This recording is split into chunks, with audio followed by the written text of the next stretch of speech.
자, 우리 모세오경반 두 번째 시간입니다. 창세기 12장부터 25장까지 아브라함의 스토리를 같이 공부하는 시간입니다. 우리 지난 시간에 1장부터 11장까지 공부했는데 여러분 1장부터 11장까지 장제목을 다 외우고 넘어와야지 이거 안 외우고 넘어오면 굉장히 또 이렇게 부담스러워져요. 창세기라도 장제목을 다 외우면 우리가 모세오경을 다 외우는 게 목표이긴 한데 실상 이제 뒷부분에 가면 굉장히 애매한 부분들이 많거든요. 근데 창세기는 다 스토리니까 또 출애굽기까지도 다 스토리의 내용이니까 외우기가 너무 좋아요. 그러니까 1장 다 외우시기 바랍니다. 자, 창세기 1장은 뭐였죠? 천지창조. 2장은 뭐죠? 에덴 동산. 3장은 타락. 4장은 죽을 사자 써서 가인이 아벨을 죽인 이야기죠. 5장은 아담의 족보. 6장은 육중한 방주 만든 얘기니까. 7장은 이제 홍수가 시작해요. 7장에 주로 뭐 친다는 얘기가 많아요. 7장. 또 출애굽기 7장도 10가지 재앙이 시작되는 7장, 이 피재앙이 7장에서 시작되거든요. 또 그 여호수아 7장도 아이성을 치는 거죠. 그러니까 7장이 주로 치는 게 많아요. 이상하게도. 그러니까 아무튼 이제 홍수로 쳐. 자, 7장. 8장은 팔로 홍수를 걷어. 9장은 구원의 무지개. 10장은 이제 노아의 아들 셈, 함, 야벳을 통해서 열방으로 10장, 열이잖아요. 10장이잖아요. 열방으로 뻗어나간다. 그리고 11장이 이제 바벨탑 사건, 일일이 바벨탑을 쌓은 사건의 내용이 나옵니다. 여기까지는 다 외워놔야 돼요. 1장부터 5장까지는 아담 이야기고 6장부터 11장까지는 노아의 스토리다. 그리고 12장부터 25장까지 이제 아브라함의 이제 스토리인데 12장이 이제 아브라함의 이야기가 시작되는 건 알겠잖아요. 근데 언제까지냐? 아브라함의 죽음 25장까지 죽음 이후. 거기까지가 이제 아브라함 스토리입니다. 먼저 장제목을 한번 정리를 해보도록 하죠. 자, 12장부터 이제 25장까지. 12장에서는 일단 아브라함의 언약이 시작되죠. 아브라함 언약. 그래서 아브라함 스토리, 우리가 창세기에서 제일 중요한 사람이 그 5명 중에 누구냐 하면 그 주로 아브라함을 뽑죠. 믿음의 조상 우리 아브라함을. 그 아브라함의 얘기가 하나 둘 딱 하고 시작한다 이거죠. 12장에서 아브라함의 언약 얘기가 나오고 이 아브라함의 언약을 잘 이해하는 게 굉장히 중요합니다. 13장에서는 이제 롯과 결별하는 얘기 나오죠. 롯과의 결별. 어떻게 오냐? 롯과의 결별이기도 한데 나는 네가 우하면 내가 좌하고 네가 좌하면 내가 우하리라 하면서 하고 아브라함은 헤브론 땅으로 가고 롯은 소돔과 고모라 땅으로 가잖아요. 그러니까 이제 뭔가 분별하는 거죠. 그러니까 분별의 열쇠. 분별의 열쇠 있죠. 열쇠. 13장을 분별의 열쇠다. 그죠? 14장은 여기 가나안 전쟁이 일어나요. 가나안 전쟁이 일어나는데 그 당시에 이제 그 셈족 땅에 있던 그 메소포타미아 그쪽에 있는 이제 나라들이 주로 이 가나안 땅을 지배하고 있었어요. 그러니까 신할 땅에 있는 그 도시 연합국이 이 가나안 땅 이쪽 소돔이나 고모라나 이쪽 근방의 도시들을 지배하고 있었는데 이들이 반란을 일으킵니다. 그러니까 와가지고 훅 때려서 패고 다시 포로로 잡아가는 그 이야기인데 그 가나안 전쟁 이야기인데 그게 14장 얘기. 그래서 누가 어떻게 돼요? 롯이 잡혀가죠. 그래서 롯을 구출합니다. 어떻게 구출해요? 연락에 구출하지. 열나게. 14장. 연락에 롯을 구출하는 이야기죠. 가나안 전쟁에서. 이때 또 중요한 인물 누구 하나 만나잖아요. 멜기세덱을 만나요. 멜기세덱. 자, 멜기세덱 중요하죠. 멜기세덱을 만나게 됩니다. 자, 15장은 어떤 얘기예요? 이제 15장은 중요한 게 이신칭의의 근간이 되는 15장 6절에 이신칭의의 가장 중요한 아브라함이 이를 믿음에 그 믿음을 그의 의로 여기셨더라. 이 말씀이 나와 있는 그 로마서에서 이신칭의 믿음의 도에 대한 가장 근거 구절이 바로 이거예요. 그러니까 믿음으로 하나님 백성 되느냐, 율법을 지킴으로 하나님 백성 되느냐. 율법이 오기 전에 아브라함이 이미 먼저 하나님 앞에 의롭다 여김 받지 않았냐. 무엇 때문에? 그의 믿음으로 의롭다 여김 받지 않았냐. 이 장면이 이제 15장 6절에 나오는 겁니다. 그리고 또 하나 횃불 언약에 나오죠. 그러니까 여기서 자녀 정말 주실 겁니까? 그러니까 하나님께서 자녀 주겠다고 약속하시고 또 중요한 또 하나의 비밀이 있죠. 거기 안에. 그래서 이걸 믿었어요. 믿었고 뿐만 아니라 횃불은 또 뭐예요? 그럼 이 땅은 언제 주실 거고 이 땅을 주실 건지 내가 어떻게 확신할 수 있습니까? 하나님 앞에 보증을 요구한 거예요. 그 보증을 요구하니까 그 보증에 대한 그 요구에 대한 응답을 또 하십니다. 그 응답을 이 횃불 언약의 형태로 하신 것이죠. 그래서 정말 하나님과 이 아브라함 사이에 얼마나 이렇게 믿음과 하나님의 보증과 이 끈끈한 이 언약이 정말 그냥 말뿐이 언약이 아니고 생명을 건 언약이다. 하나님도 생명 걸고 내가 이 언약을 지키고 성취할 것이다는 그런 아주 끈끈한 언약의 현장이 바로 15장의 말씀이에요. 15장. 어떻게 보면 좋을까요? 횃불이 오르잖아요. 열이 오른다. 열이 오르죠. 1오. 열이 오른다. 횃불 언약. 자, 16장 가면 이스마엘이 태어납니다. 이스마엘. 굉장히 또 중요한 영적인 원리가 들어있는 이 본문이죠. 이스마엘은 누굴 통해 났어요? 하갈을 통해서. 애굽의 종이었던 하갈을 통해서 낳게 됐고 86세에 낳고 누구 말을 듣고 사례의 말을 듣고 아내의 말을 듣고 낳았어요. 근데 아내의 말이 여기서 하나님의 감동을 받은 것이냐? 그렇지 않고 내 생각에는 이게 들어가죠. 사례의 생각에 하나님께서 나의 태문을 닫으신 것 같다. 그러니까 이제 내 여종에게로 들어가서 애를 낳아도 그래도 당신 아들 아니냐? 하나님께서 이런 방식으로 하나님 뜻을 이루려고 한 거 아니었을까? 이렇게 해봅시다. 하니까 그런가? 아유 모르겠어 하면서 그냥 하갈과 동침해서 낳은 아들이 이스마엘이에요. 그러니까 이스마엘은 육적인 아들이죠. 육적인 아들. 그래서 갈라디아서에서 이제 바울 사도가 이 본문을 해석하면서 약속의 자녀고 이 육체에 속했다. 육신의 자녀. 육신의 자녀고 이삭은 약속의 자녀. 이렇게 표현하죠. 자, 16장. 그래서 연락에 육적인 자녀를 낳았어. 연락에 또 열심히 했을까? 육적인 자녀를 낳았다. 그래서 16장은 육적인 자녀가 태어난 거예요. 16장. 그 17장 가보면 17장은 딱 또 쳤죠. 뭘? 연락에 쳤어요. 또 열심히 쳤어. 연락에 뭘 쳤을까요? 연락에 쳤어. 할례 언약입니다. 근데 여기 때 아브라함이 99세 때 할례 언약을 맺게 됩니다. 할례 언약.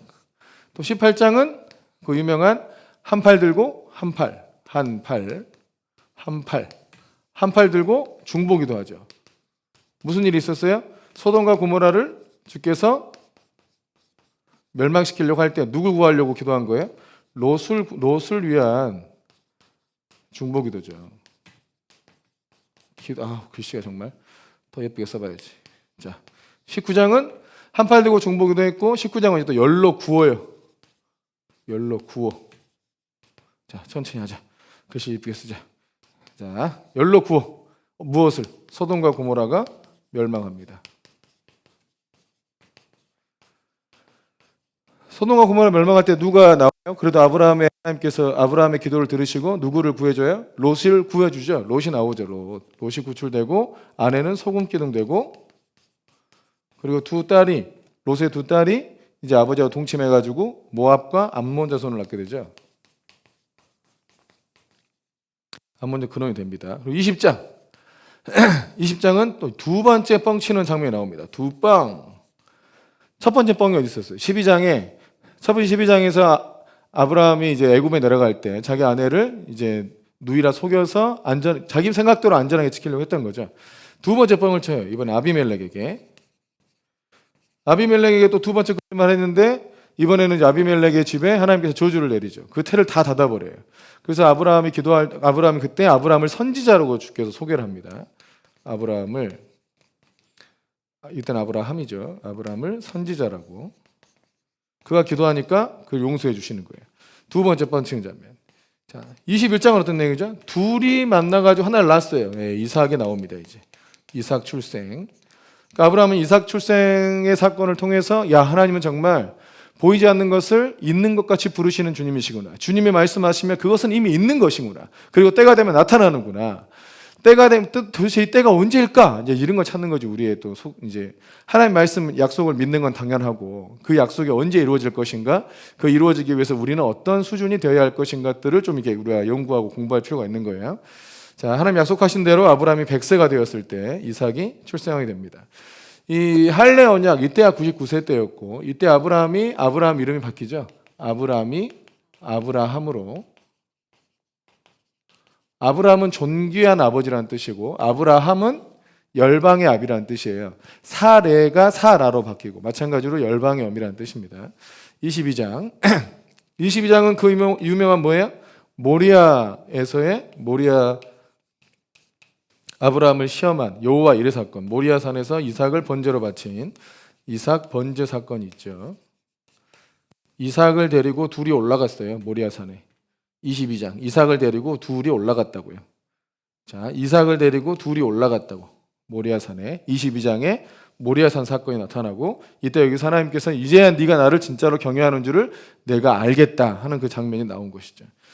자, 23장 여기 가보면 23장. 23장은 뭐예요? 이 세상 떠나는 사라. 이 세상을 떠나는 사라의 얘기입니다. 그러니까 사라의 죽음. 사라의 죽음과 바로 연결되는 게 뭘까요? 막벨라 굴을 산 얘기죠. 막벨라 굴을 이제 사라를 묻기 위해서 산 거예요.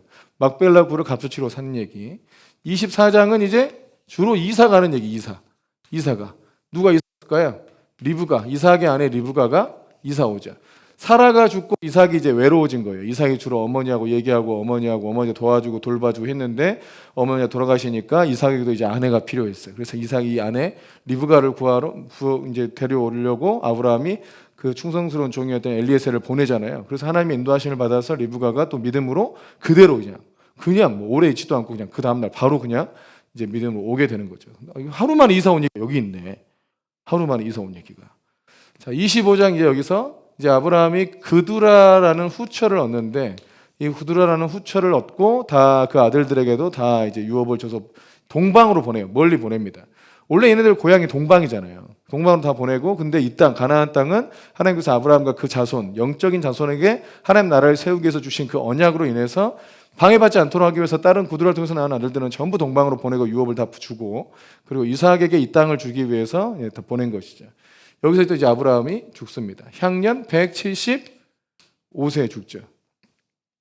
네, 이렇게 이제 장제목을 정리했어요. 12장은 아브라함 언약, 13장 이제 뭐 분별의 열쇠, 14장 연락의 이제 롯을 구출한 거죠. 가나안 전쟁, 15장 이신층이 열이 오른다 햇불 언약, 16장 연락의 육적인 아들 이스마엘 출생, 17장 할례 언약 열심히 쳐서 뭘 치는지 아시죠? 18장은 한팔 들고 중보기도, 19장은 열로 구워 소돔과 고모라, 20장 두 번째 뻥친 얘기 아비멜렉에게, 21장 둘이 하나 낳죠. 이삭이 출생하고 22장 둘이 올라갔어요. 모리아산에 이삭 번제 사건. 23장 이 세상을 떠나는 사라.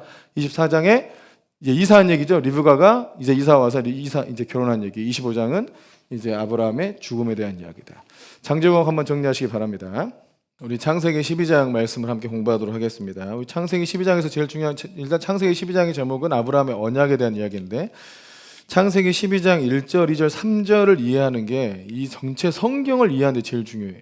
이 언약을 근거로 해서 실상 이스라엘 백성들을 출애굽하고 그러니까 아무튼 야곱이 애굽에 내려가는 것도 이 언약 때문이고 그 애굽에서 큰 민족이 돼가지고 나오는 것도 이 언약 때문이고 또 이 가나안 땅을 정복하고 들어가는 것도 이 언약 때문이며 다윗 왕이라는 사람이 나온 것도 이 언약 때문이며 또 뭐 남유다가 망한 것도 이 언약 때문이며 그럼에도 불구하고 계속 이 민족을 주님이 택하셔가지고 예수님이 나시고 예수님이 또 이렇게 구원의 기반을 만들어내시고 성령이 부어지고 또 성령을 통해서 온 교회가 일어나고 또 세계 선교가 일어나고 막 이 모든 일이 전부 이 언약과 연관되어 있다.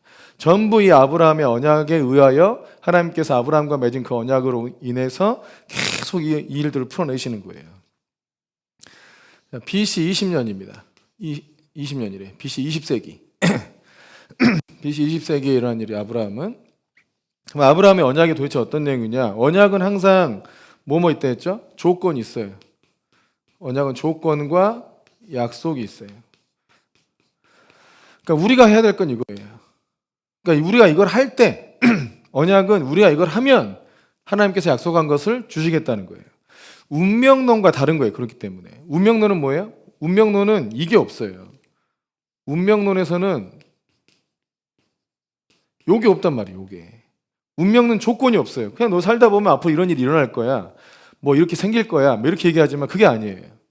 운명론은 네가 어떻게 하든지 그렇게 돼버릴 것이다. 이거지만 하나님의 언약은 그렇지 않아요. 조건이 있어. 조건이. 이거를 잘 생각해야 돼요. 여러분 이게 이제 신학에서도 이 부분이 굉장히 민감한 부분일 수 있어요. 이제 우리는 주로 칼빈주의를 이제 우리 교단 자체가 이제 표방을 하기 때문에 절대적 주권을 약간 운명론처럼 연결해 버린 경향이 있더라고. 절대 그 얘기 아닌데 절대적 주권. 또 이제 신학을 하다 보면 교리에 이런 게 나와요. 유효적 소명. 이 소명이 뭐예요? 부르심. 영어로 뭐야? 콜링. 근데 유효적이다. 그래서 하나님의 부르심은 효과가 있다. 반드시 성취된다. 이런 식으로 해석을 한 거란 말이에요. 근데 이거는 잘못하면 어떤 우를 범할 수 있냐면 이 조건을 간과할 수가 있어요. 마치 운명론처럼. 그러니까 우리가 뭐 어떻게 하든지 하나님 부르시면 그게 되는 거고 하나님께서 뜻이 있으면 무조건 되어버린 것이다. 하나님 뜻이면 되겠죠. No. 하나님 뜻 앞에 우리가 순종할 때 되는 거예요. No? 오케이? 네. 이게 굉장히 중요하다는 거야. 절대적 주권이라는 뜻은 하나님이 약속한 것을 이루어내신다는 뜻인데 그게 전능하다는 뜻이기도 해요. 그러니까 하나님은 하나님의 일을 다 하십니다. 근데 항상 믿음으로 순종하는 사람을 통하여 하십니다. 또 놀랍게도 그런 사람을 정말 준비시키십니다. 여러분 그런 사람이 정말 대가도 치르지 않고 고생하지 않고 인내하지 않고 정말 그 과정들을 그냥 되어지는 일이라면 그 사람들을 훈련시킬 필요가 없죠. 근데 하나님은 어떤 일들을 이뤄내기 위해서 그 사람들을 어려서부터 철저하게 훈련시켜 오시는 거예요. 그러니까 내가 훈련받는 걸 보면 하나님께서 나를 통해서 어떤 일을 하려고 하시는지를 알 수 있다는 거예요. 그게 예언적이라는 거죠. 아무런 훈련도 안 돼 있는 사람들을 갑자기 주님이 쓰는 경우가 없어요. 모세를 통해서 하나님께서 출애굽을 시킬 때도 모세를 태어나게 하시고 왕자로 40년, 광야에서 목동으로 40년, 그리고 다 80년 훈련시켜 놓고 이스라엘 백성을 이끌게 하셨잖아요.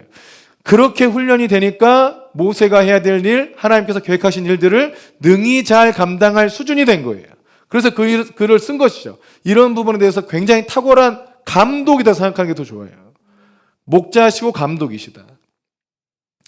그러니까 이 절대적 주권을 이해하거나 유효적 소명을 이해할 때는 하나님께서 우리로 하여금 이 조건을 만족시킬 수 있도록 우리가 이 조건을 행할 수 있도록 우리를 훈련시키고 준비시키고 채찍질 하시기도 하고 징계도 하시고 결국 이 조건을 만족시켜 가신다라고 이해하는 게 맞습니다.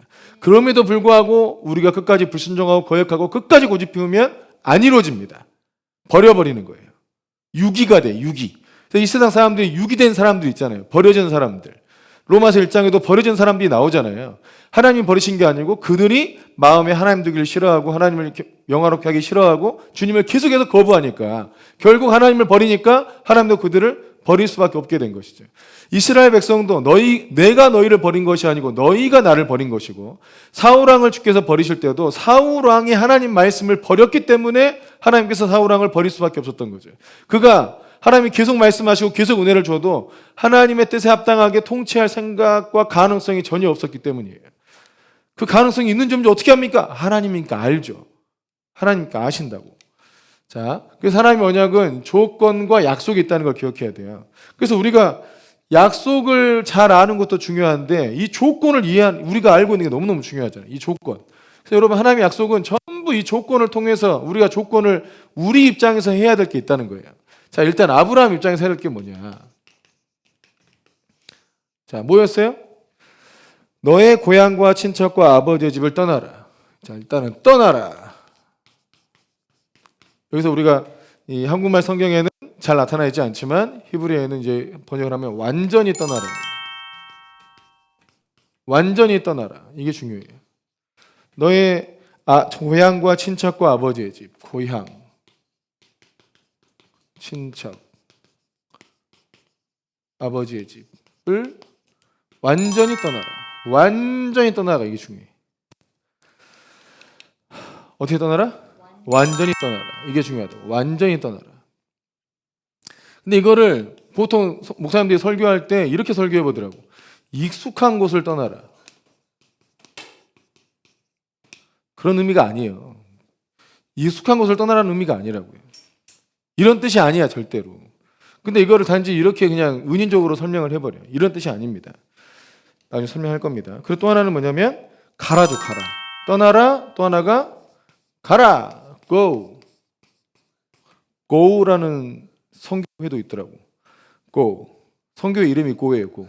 Go 선교회. 지오 선교회. 자, 보여줄 땅. 보여줄 땅. 보여준 땅? 보여줄 땅으로 가라. 보여준 땅이 아니고 보여줄 땅으로 가라. 그래서 떠나는 사람은 어디로 가야 될지 알고 있어요, 없어요? 모른다는 거예요. 보여줄 거라는 거예요. 그러니까 우리가 인도하심을 받을 때 하나님께서 명령만 오면 되지 어디로 가라? 확실히 안 나타나요. 그러니까 어디로 가라 했습니다. 가서 뭐 하라 했습니다. 이렇게 감동이 오지 않는다고요. 가라. 그럼 가는 거죠. 갑자기 미국으로 가라. 그럼 가는 거죠. 미국으로 가라. 왜 갑니까? 미국 어디로 갑니까? 어떻게 갑니까? 가서 뭐 합니까? 하나도 안 걸쳐줘. 가보면 그때 하나님이 인도하시는 거예요. 하나님이 인도하시면 이렇게 나타나는 거예요. 항상. 자, 보세요. 자, 떠나라. 완전히 떠나라는 건데 고향과 친척과 아버지의 집을 떠나라. 이게 무슨 뜻이냐. 이 말씀이 신약에 와서 예수님께서 다시 제자들한테 똑같이 말씀하셨어요. 잘 이해해야 돼. 그게 뭐냐면 제자도입니다. 제자도. 이 아브라함을 주님께서 제자로 삼으신 거예요. 제자로. 실상 우리가 신학적으로 잘 보면 아브라함을 부르신 그 주님이 바로 예수님이시거든요. 아브라함을 부르신 그 주님이 사람 되어 오신 거예요. 아브라함도 나를 보고 즐거워하였다. 예수님께서 말씀하셨죠. 기가 막히죠. 아브라함을 부르셔서 본토 친척 아비 집을 떠나라. 그리고 내가 보여줄 땅으로 가라. 이렇게 말씀하셨는데 이게 신약에 와서 제자들한테는 어떻게 말씀하셨어요? 자기를 부인하고 그랬죠. 이 떠나라는 게 뭐예요? 자기를 부인하고. 그래서 우리는 자기 부인하는 훈련을 많이 해야 돼요. 자기를 부인하고 날마다 자기 십자가를 지고. 날마다 십자가. 날마다 자기 십자가를 지고 그리고 가라는 뭐예요? 나를 좇을 것이니라. 주님을 따르는 거예요. 가라는 주님을 따르는 거지 계속. 주님이 인도하실 거니까. 주님이 어디로 가시든 우리는 주님만 보고 따라가면 되기 때문에 특별히 가야 될 곳을 알려주지 않아도 상관없는 거예요.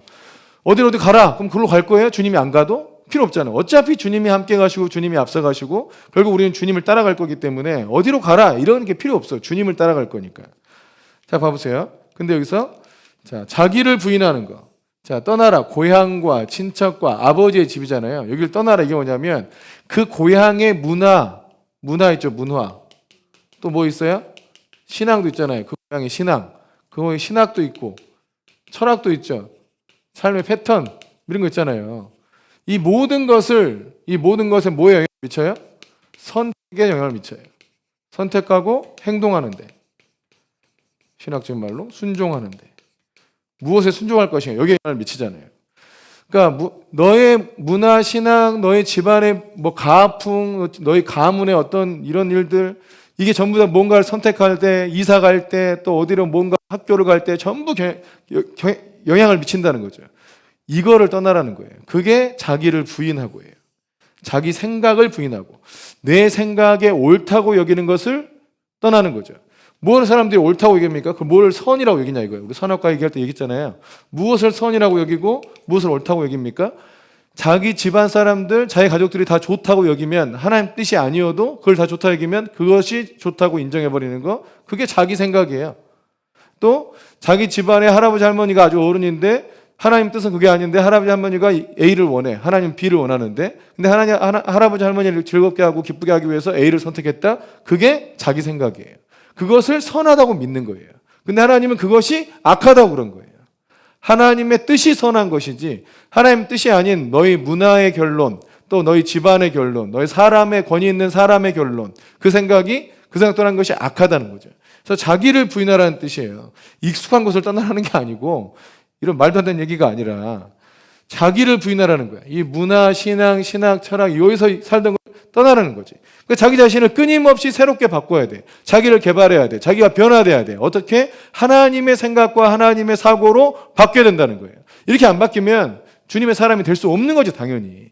여러분 우리가 주님의 제자로 살고 주님의 나라를 이루는 믿음의 조상이 되려고 하는데 하나님과 같은 생각, 하나님과 같은 비전, 같은 방향, 같은 생각과 같은 원리, 같은 논리 이걸 가지고 있어야 되지 않겠어요? 당연한 요구인 거예요.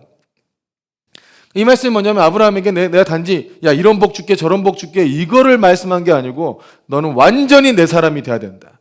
너는 완전히 나와 같은 생각을 해야 돼. 너는 완전히 내 생각이고 네 생각이고 네 생각이 내 생각이고 네랑 나랑 하나 돼야 돼. 그 얘기를 하신 거야 이게.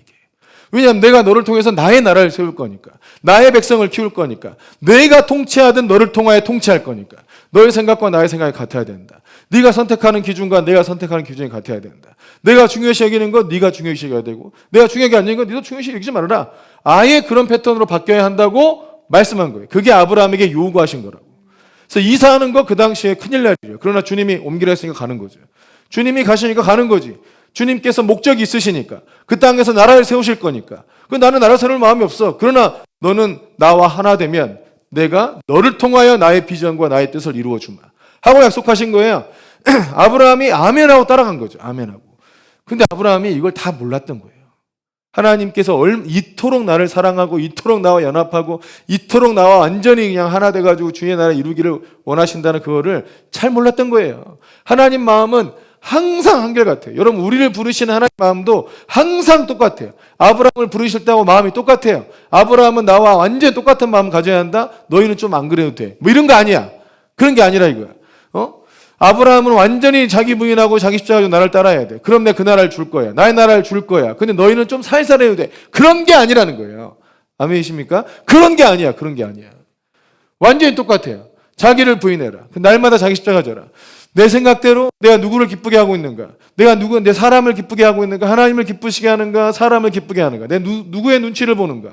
누구를 두려워하는가? 잘 생각하세요. 하나님만 두려워하고 하나님만 사랑하고 하나님의 최상의 권위고 하나님 뜻이면 무조건 끝인 거예요. 모든 고민의 끝은 주님의 뜻! 이렇게 끝나야지. 주님의 뜻이 왔는데 이게 좋을지 안 좋을지 어떻게 이렇게 생각하면 안 된다 이거예요. 그러니까 주님께서 부르시고 이 약속을 얻는 자는 하나님과 완전히 생각과 비전과 방향과 논리가 같아야 한다고 말씀하는 거예요. 그게 본토 친척 아비집을 떠나라는 뜻이라고요. 아멘이십니까?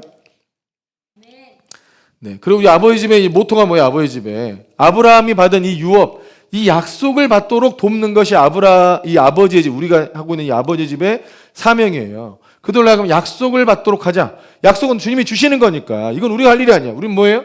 그들이 이 조건을 이행하도록 하자예요. 아버지 집의 목적은 이 조건을 사람들이 이행하도록, 하나님께 부름받은 자들이 이 조건을 바로 이해하고 이 조건을 자기를 맞춰야 될 거 아니야. 운명론이 아니라고요. 주의 감동만 받으면 다 이루어지는 일이 아니라고요. 감동은 받았잖아요. 그 다음에 행동할 게 있잖아요. 본토 친척 아비집을 떠나서 내가 보여줄 땅으로 가야 되고, 아브라함이 가라 그랬어 계속 우르에 잡혀져 있으면 그냥 우상의 아비가 되지. 어떻게 믿음의 조상이 됩니까? 그들이 실제로 그 조건을 수행해야 한다. 아멘이십니까? 실제로 그 조건을 수행해야 된다. 할렐루야.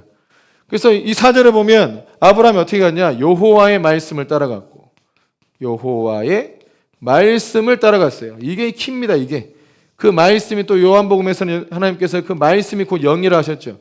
영의 인도함 받고 주님의 말씀을 따라갔는데, 이 말씀과 딱 대비가 되고 대치가 되는 게 뭐겠어요? 요거. 문화, 신앙, 철학, 자기의 신념, 요거대로 살지 않고 여호와의 말씀을 따라 살았다. 자기 생각이죠. 자기 생각대로 살지 않고 하나님의 말씀을 따라 살았다. 이건 레마, 주님이 주신 말씀을 따라 살아갔다가 되는 거예요. 옆에 사람들, 옆에 어른들이 이게 바르지 않습니까? 이게 맞지 않습니까? 이렇게 해야 되는 건데, 물론 다 알지. 그러나 주의 말씀이 임하면 주의 말씀 따라 가는 거예요. 그래서 여러분, 믿음의 사람들은 정말 이 언약을, 이 유업을 얻고 이 언약과 약속을 얻는 사람들은 당연히 주변 사람들이 볼 때 쟤 이상하게 간다. 뭘 기준으로 저렇게 가냐 이렇게 보이죠. 미친 거 아닌가? 어쩌려고 그러지? 왜 저러지? 이런 소리 듣는 거예요. 저도 우리 매형이 그랬다 했잖아요. 저 처남이 미친 거 아니냐. 가족들도 있는데 왜 다 헌금해버리고. 미친 거 아니냐. 뭐 돈도 없는데 왜 갑자기 건물을 또 계약을 하고. 미친 거 아니냐. 돌았냐. 어쨌냐. 그렇게 보이는 게 정상이다. 왜냐하면 우리는 여호와의 말씀을 따라간 것이지, 재정 상태나 우리의 처지나 우리의 환경이나 누구 사람을 기쁘게 하려고 그런 선택을 한 게 아니라 이거예요. 여호와의 말씀을 따라갔다. 지금 앞으로도 우리가 똑같아요. 여러분. 똑같아. 어떻게 해야 돼요? 여호와의 말씀을 따라가야 돼요. 여러분 삶 속에 정말 하나님께서 약속하시는 이 약속, 유업을 얻고 싶다면 여호와의 말씀을 따라가는 거예요. 내가 정말 하나님의 말씀을 따라가고 있는가? 근데 아브라함도 다 안 됐다 그랬잖아요. 롯을 데려왔잖아요. 롯을 데려온 이유가 뭐겠어요? 롯이 혼자 살기 어려우니까 좀 키워주려고 데려와야지. 물론 그런 합리화도 있죠. 롯의 아버지, 형님이 빨리 돌아가시니까 롯을 데리고 와서 롯을 좀 내가 지켜주고 보호해줘야겠다. 이런 좋은 합리화가 있지만 왜 롯을 데려왔을까? 본토 친척 아비집을 떠나라고 했는데, 하나님께서 자신에게 아들을 주지 않으면 이 롯한테라도 이어줘야겠다라는 그런 계산이 있지 않았겠습니까? 그런 인간적인 생각들, 그걸 버리라는 거예요. 그리고 그걸 다 버릴 때까지 주님은 약속을 안 이루어줍니다. 이미 우리는 부름받았고 약속을 얻어야 되는 거고, 계속 계산하지 말고 이 조건에 완벽하게 주님의 뜻에, 주님의 논리에 내가 그냥 사로잡혀야 된다. 주님의 말씀에 사로잡혀야 된다. 주님의 생각과 주님의 비전과 주님이 왜 이 말씀하시는가? 주님의 그 계획 때문이구나. 내가 어떤 사람이 되어야 주님의 그 계획 속에 들어가고 그 유업을 얻을 수 있는가? 계속 그 생각을 해보세요. 주님의 말씀이 얼마나 당연한지. 그러니까 아브라함에게 요구하시는 이것이 굉장히 어려운 것 같지만 주님 입장에서 너무 당연한 거예요. 나하고 생각이 다른 사람을 어떻게 그 나라를 주냐고. 그렇지 않겠어요? 제가 뭔가를 물려주려고 할 때 나하고 생각이 달라. 나한테 훈련받은 적이 없어. 뭔가 결정할 때 내가 결정하는 방식대로 안 해. 혹 잘못한다 하더라도 내가 어떤 말을 하면 우리가 뭔가 같은 가치를 중요하게 여기기 때문에 그 말이 설득이 되고 또 같은 방향을 따라갈 수 있는 거잖아요. 뭔가를 전수해주고 내 걸 넘겨주는데 나하고 생각이 다른 사람한테 어떻게 줍니까? 여러분 다른 교회에서 막 후임자 구하고 이렇게 했을 때 여러분 그들이 그 교회가 원래 추구했던 가치와 방향성대로 안 하니까 교회가 무너지는 거 아니에요. 이건 제자 훈련과 신앙 유업의 전수가 제대로 안 이루어진 거죠. 그 교회를 이끌어가는 핵심 가치가 뭔가? 하나님께서 우리에게 보여주신 중요한 가치가 뭔가? 우리는 성령의 인도하심을 따라 성령의 능력으로 사역하는 교회이기 때문에 그런 공동체니까 우리가 사람의 힘으로 합시다. 세족식 합시다. 안 해요 우리 그런 거는.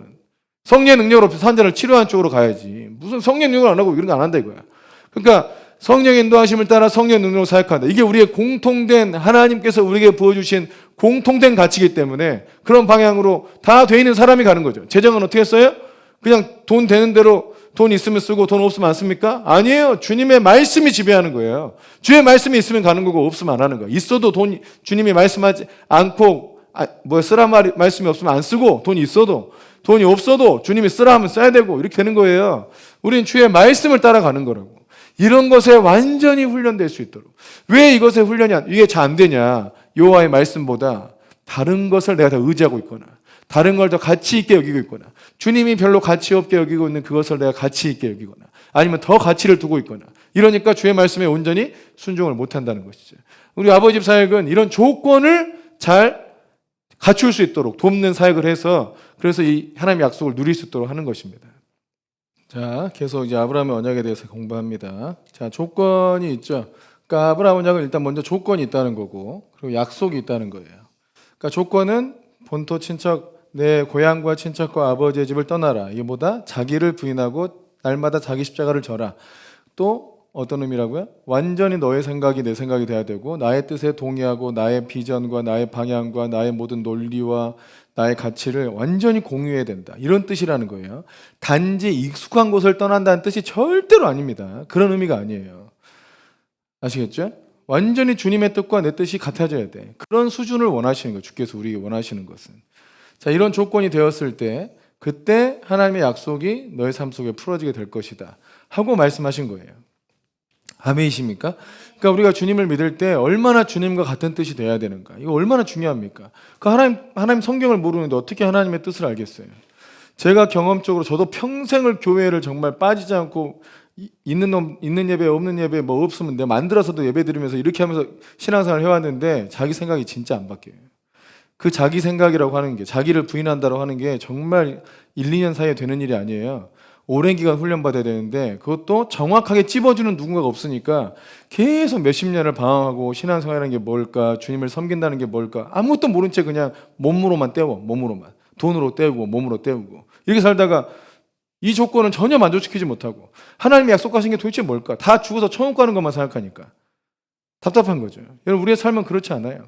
어려서부터 훈련받고 좀 그렇게 믿음으로 사는 사람들의 모습을 보면서 자, 저들이 어떻게 사는 방식이 왜 저런가 성경과 누가 맞는가 참 좀 잘 봐보시라고. 다른 교회를 가면서 목사님들 보면서 저분이 정말 하나님의 이 약속의 조건을 잘 이수하고 사느냐 자, 그걸 정말 중요시 여기느냐 하나님 생각대로 자기 생각 맞추고 하나님 뜻에 자기 삶을 맞추고 이렇게 사느냐 그렇게 해야 약속이 풀어지는 거예요. 이것만 하면 여러분 하나님 약속은 다 나타나게 돼 있어요. 어렵지 않아요. 오직 주님의 뜻을 따르는 거예요. 오직 주님의 뜻을 따르는 거예요. 오직 주님의 뜻을. 아멘. 자, 그럼 약속은 뭐냐? 이것을 7가지 약속이라고 이제 해석을 하는데 먼저 너로 큰 민족을 이루겠다. 큰 민족을 이루겠다. 큰 민족을 이루니까 일단 나라, 킹덤. 큰 민족, 킹덤이죠. 뭐예요? 원래 창조 때부터 아담을 창조하실 때 사람을 창조하실 때부터 하나님의 대리 통치자로 세우셨잖아요. 에덴 동산이라고 부르는 동산이라고 표현했지만 실상은 에덴이라는 킹덤이죠. 에덴 킹덤을 다스리는 왕으로 세우셨던 것이죠. 그 에덴이 어디다? 뭐 가장 확실한, 지금까지는 가장 그래도 근거가 있는 장소가 그 가나안 지역이고, 아마 그 선악과가 있었던 장소가 예루살렘이지 않겠느냐. 그리고 그곳은 모리아산이고 거기가 예루살렘 성전이 세워지고 이러지 않았겠느냐 이렇게 보고 있습니다. 자, 큰 민족, 킹덤, 나라를 세우겠다 하신 것이고, 두 번째가 내게 복을 줄 것이다. 참 복된 나라가 되는 거예요. 그리고 세 번째가 내 이름을 창대하게 해주겠다. 이게 뭐야? 이게 명예죠, 명예. 명예롭게 해주겠다. 그리고 너는 복이 될 것이다. 너는 복이 될 것이다. 복이 된다. 복 자체가 되는 거야. 네 자체가 복이야. 아브라함과 함께하면 복이에요. 아브라함의 나라에 동의하면 복이에요. 이게 이제 복의 근원이 되는 거예요. 복의 근원. 다섯 번째가 뭐예요? 너를 축복하는 자를, 너를 축복하면 내가 그도 축복한다. 또 하나 뭐야? 너를 저주하면 내가 그를 저주해 버릴 것이다. 이게 뭐야? 완전히 하나님께서 너의 편이 되어주겠다는 약속인 거죠. 내가 너와 함께 하겠다는 약속이에요. 내가 너와 함께 있으니까 너를 축복하면 내가 그 사람도 축복해 주겠다. 너와 좋은 편 되게 해주겠다. 너를 저주해 버리면 나도 쎄려버리겠다. 내가 너와 완전히 같은 편 돼주겠다. 이 뜻이에요. 왜 그러겠어요? 당연하잖아요. 하나님과 똑같은 생각, 같은 방식, 같은 생활로 살고 있는데 하나님께서도 그럼 넌 완전 내 거야. 너는 내 사람이야. 너는 내 안에 있고 나도 네 안에 있어. 너 건들면 내가 다 해결해 줄게. 너 축복해 주면 그 사람에게 복 줄게. 그래서 너를 축복했기 때문에 내가 그 사람한테 복 줬다는 것을 그 사람이 알게 해 주겠다. 네가 바로 나의 사람인 것을 그 사람이 알게 해 주겠다. 또 너를 건들면 내가 쎄려버리겠다.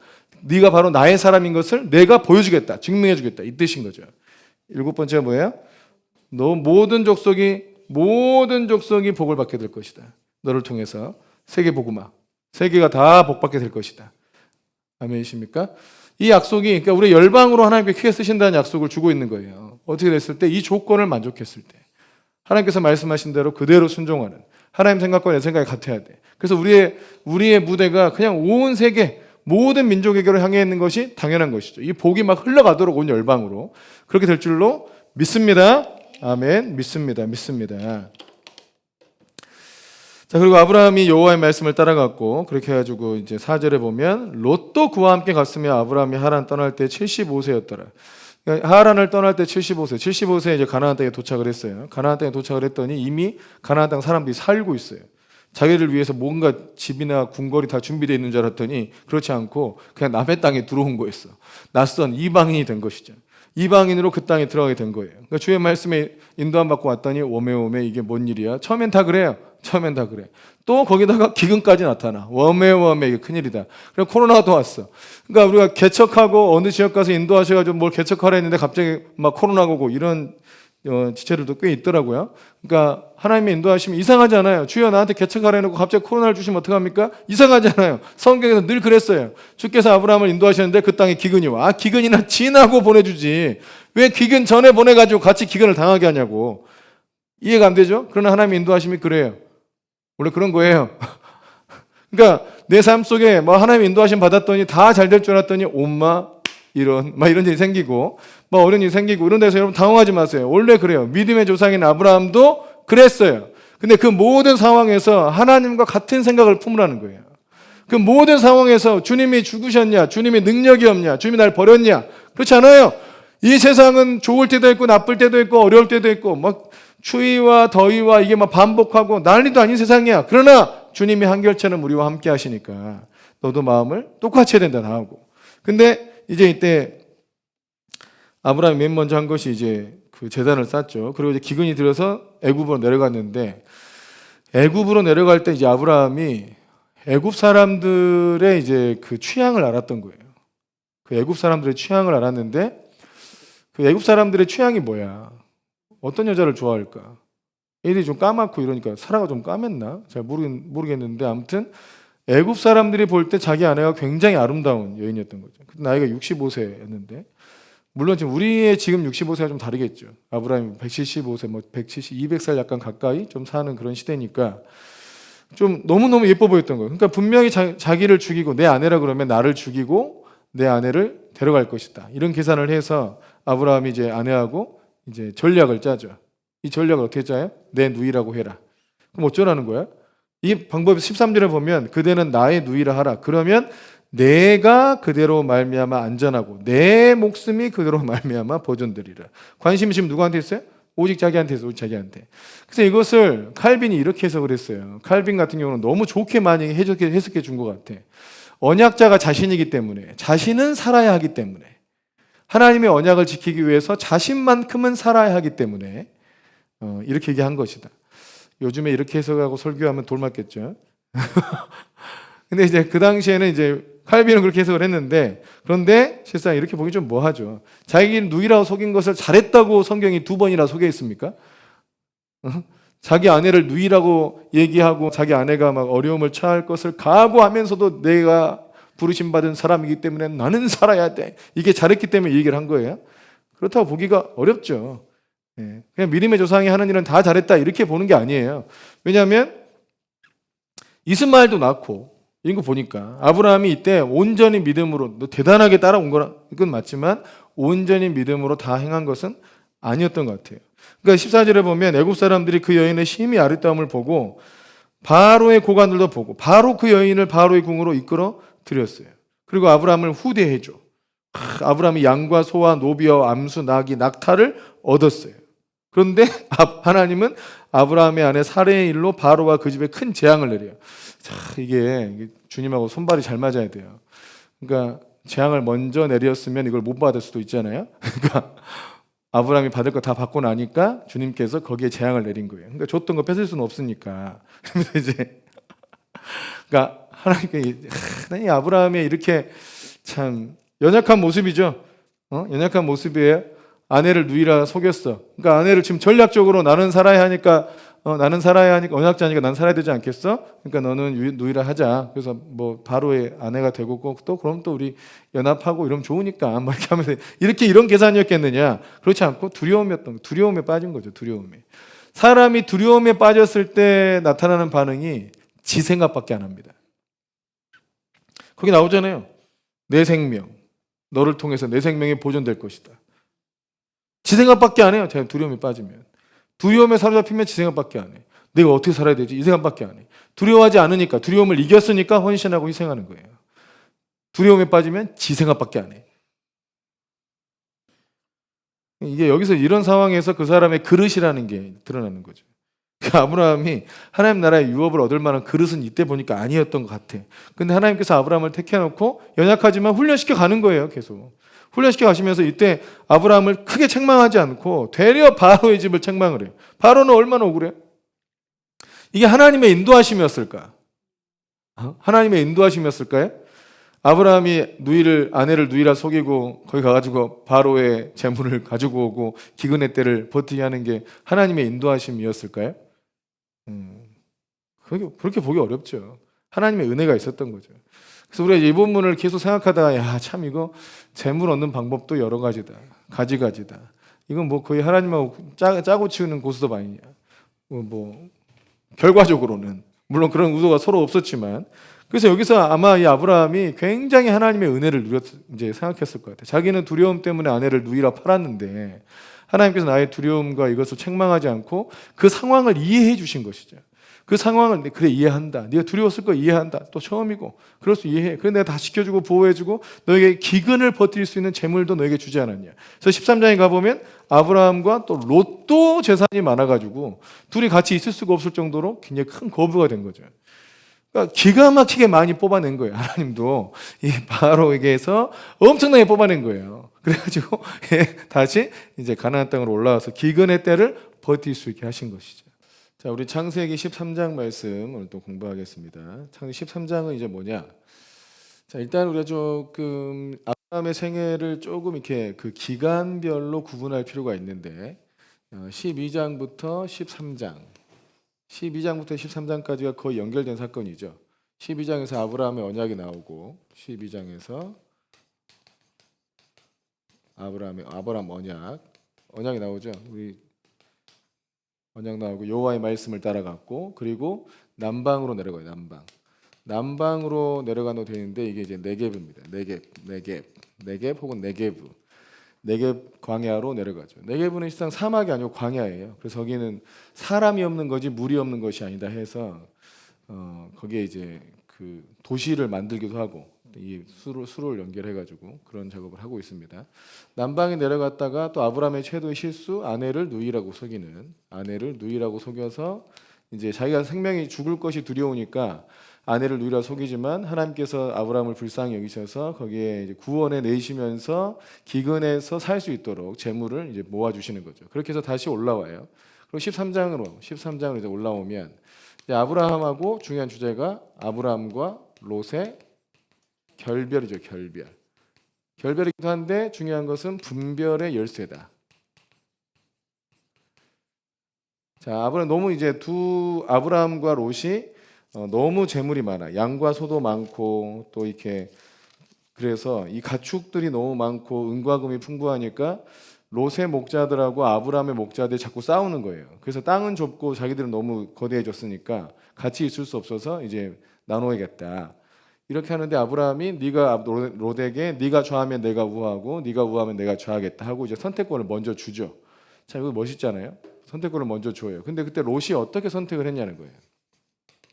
롯은 소돔과 고모라로 갔죠. 소돔과 고모라를 선택해서 갔고 아브라함은 어디로 갔어요? 헤브론으로 갔어요. 자, 근데 소돔과 고모라를 가게 된 이유가 뭐냐? 성경에 보니까 이 소돔과 고모라 그때 뭐가 같았다? 애굽 땅과 같고 또 여호와의 동산 같더라. 여호와의 동산, 에덴 동산 같더라. 또 헤브론. 근데 아브라함은 헤브론으로 갔습니다. 근데 여기서 중요한 것은 롯이 그 당시 애굽 땅과 같았고, 그러니까 아브라함과 롯이 애굽에 내려가 봤잖아요. 그 나일강의 어떤 그 풍부한 물로 인해서 농작물도 많고 먹을 것도 많고 기근이 없었던 그 동네처럼 소돔과 고모라가 그렇게 아주 풍성한 땅이었더라. 그래서 롯은 소돔과 고모라를 선택한 이유가 눈에 보기에 좋았어요. 애굽 땅 같았어요. 그래서 간 거고. 근데 아브라함은 롯이 그렇게 선택하고 나서 아브라함은 어디로 갑니까? 헤브론 갔는데 그 이유가 뭐예요? 그 이유가 하나님의 언약 따라 갔다.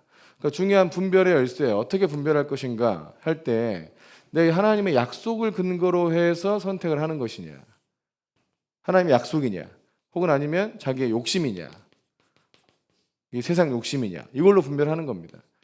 우리가 이제 뭔가를 나중에 분별할 수도 있어요. 어떤 일이 이루어졌는데, 어떤 일이 먼저 됐는데 그 일이 정말 하나님의 일이었을까? 그 일이 정말 하나님께서 인도하신 게 맞을까? 이런 생각이 들 수 있잖아요. 그때 어떻게 해요?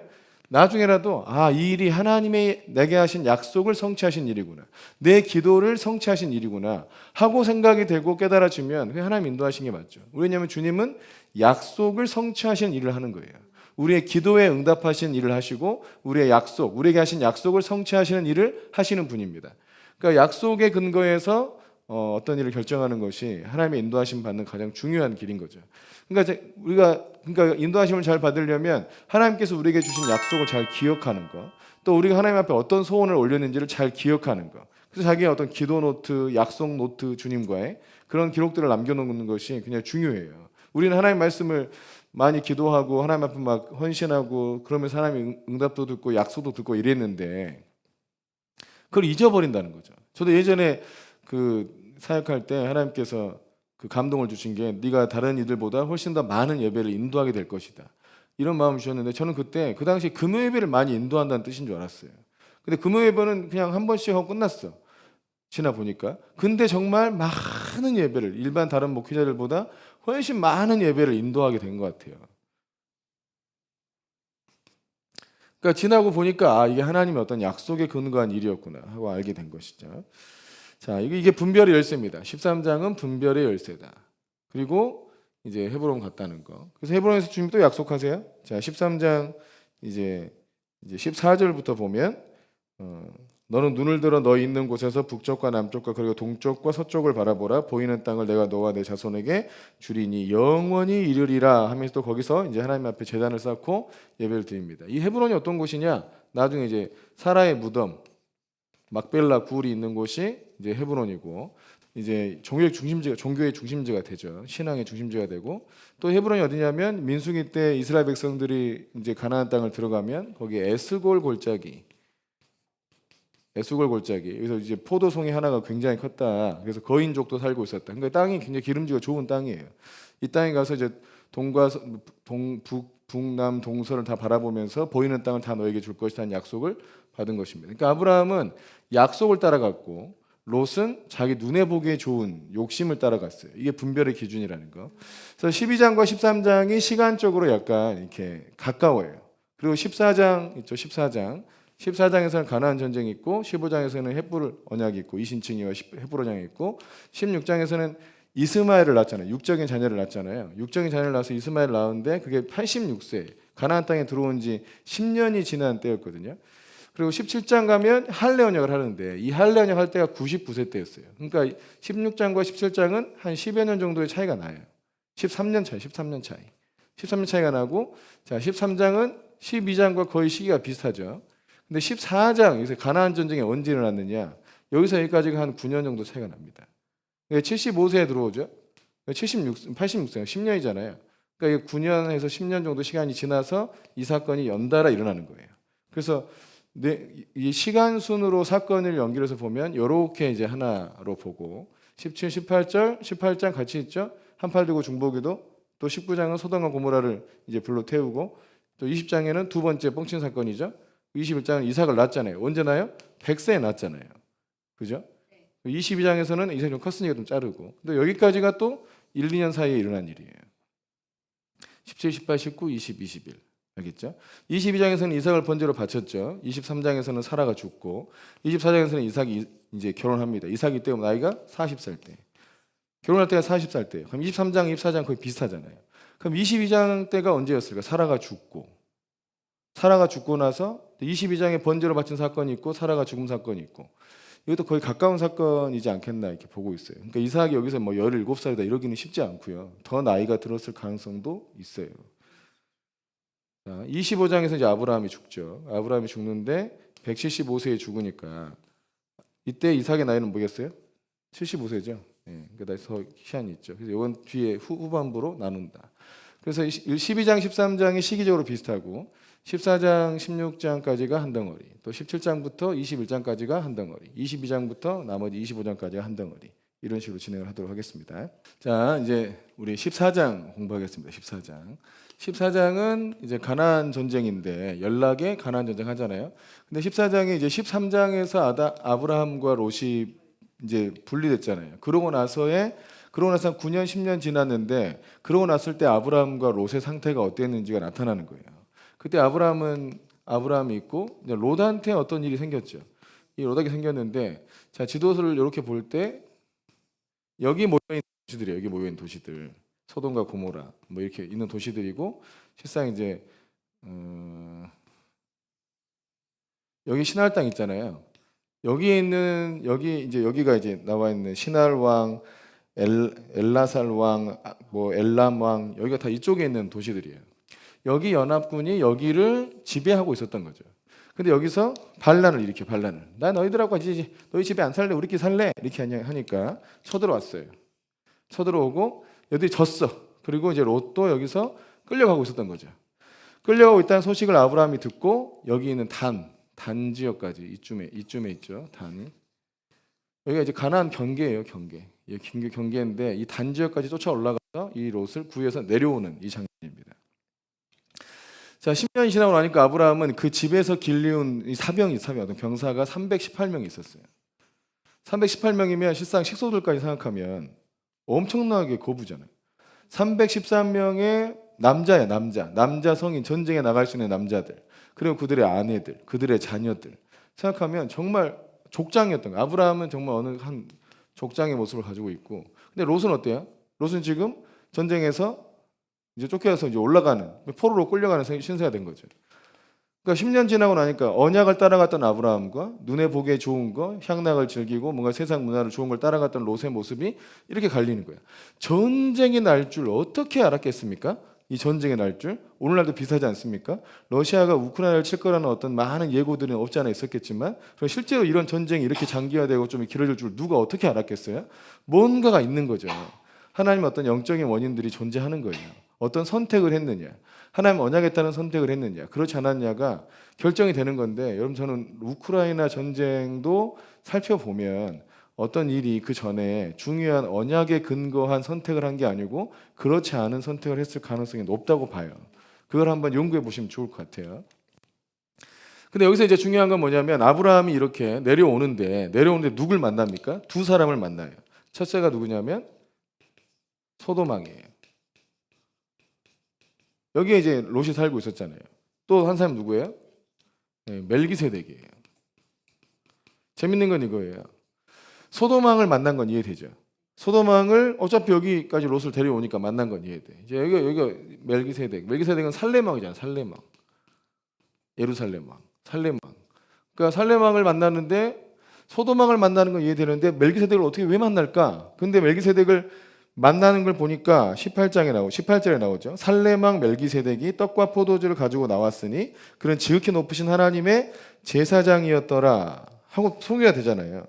자, 17절에도 그돌라오멜과 그와 함께한 왕들을 쳐부수고 돌아올 때 소돔왕이 샤웨의 골짜기 곧 왕의 골짜기로 나와 그를 영접했죠. 소돔왕도 나와서 영접하고 멜기세덱도 떡과 포도주를 가지고 와서 지금 아브라함을 만났단 말이에요. 이 사람 이해된다니까. 근데 이 사람도 나왔어. 여기 연합국에 속해 있는 사람들이 아니잖아. 그죠? 근데 소돔왕이 두 사람의 만남이 뭔가 이렇게 중요한 의미를 던져줍니다. 멜기세덱을 만나고 나서 아브라함이 어떻게 해요? 이 멜기세덱이 하나님의 제사장인 이 멜기세덱에게 11조를 드리죠. 11조를 드리고 멜기세덱은 축복을 해줘요. 자, 근데 11조가 어떤 의미냐? 11조에 대한 논쟁과 논란이 많잖아요. 사실상 지금도 11조가 이제 제사 제도에 속해 있던 하나의 규례였으니까 제사 제도가 끝난 지금은 이제 11조를 할 필요 없다. 이렇게 가르치는 신학 교수도 있고 그 제사 제도에 편입시키려고 하는 그런 시도에 대해서 반론은 뭐냐면 제사 제도가 생기기 전에 이미 11조는 있었다. 그러니까 제사 제도는 모세 때 왔지만 실상 이 아브라함은 율법 전에 있지 않았냐. 그러니까 실상 아브라함이 11조 드린 걸 히브리서에서도 제사장도 11조를 드렸다. 이미 레위가 아브라함의 허리에 있을 때 드린 건 다름이 없다. 하니까 실상 이거는 제사보다 먼저 있었다는 거예요. 먼저 아브라함이 11조를 드렸는데 그 의미가 뭐냐면 그 의미가 본문에 잘 나타나 있어요. 근데 이걸 따르게 이렇게 의미를 부여할 게 아니고 이 본문 자체에 11조의 의미가 잘 나타나 있어요. 그게 뭐냐면 11조를 멜기세덱에게 드리고 어떻게 해요? 나중에 이 소돔왕이 이제 재물을 가져가라. 너 재물 내가 주마. 막 이런 얘기 하니까 아브라함이 뭐라 합니까? 나는 당신이 내가 아브라함을 부하게 만들어 줬어. 이런 얘기 네가 하거나 다른 사람이 할까 봐 네한테는 아무것도 받지 않겠다. 그 나는 하나님께만 복을 받겠다. 이런 내용이 나오죠. 그러니까 아브라함이 나는 하나님의 제사장인 멜기세덱에게 11조를 드리고 축복을 받고 나는 하나님께로부터만 복을 받겠다. 네가 나한테 나를 치부케 했다? 이런 말 듣고 싶지 않다. 이렇게 얘기한 거예요.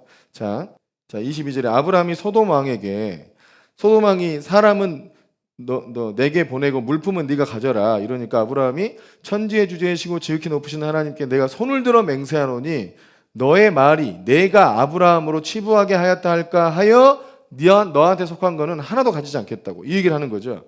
이 표현이 왜 나오느냐? 여기에 11조의 의미가 있는 거예요. 이 11조는 내가 하나님께 속한다는 의미예요. 하나님께 속한다. 나는 이제 하나님께 속한 사람이다. 뿐만 아니라 하나님께 속했을 뿐만 아니라 하나님께서 주시는 복만 받겠다. 라고 고백하는 게 11조고 하나님이 11조를 받으시면 이런 의미로 드리는 11조를 받으면 내가 너를 반드시 복을 주겠다. 이렇게 연결이 되는 거예요. 내가 책임져 주겠다. 이렇게 연결이 돼요. 그러니까 그 복을 사람들은 다 복 받고 싶어 하죠. 재정적으로도 부하고 싶어 하고 뭔가 성공하고 싶어 하고 등등. 물론 세상적으로 성공하는 것이 하나님의 어떤 궁극적인 복의 상태는 아니지만 하나님께서 주시는 복이 있을 거 아니에요. 그러니까 어떤 왕이 있어.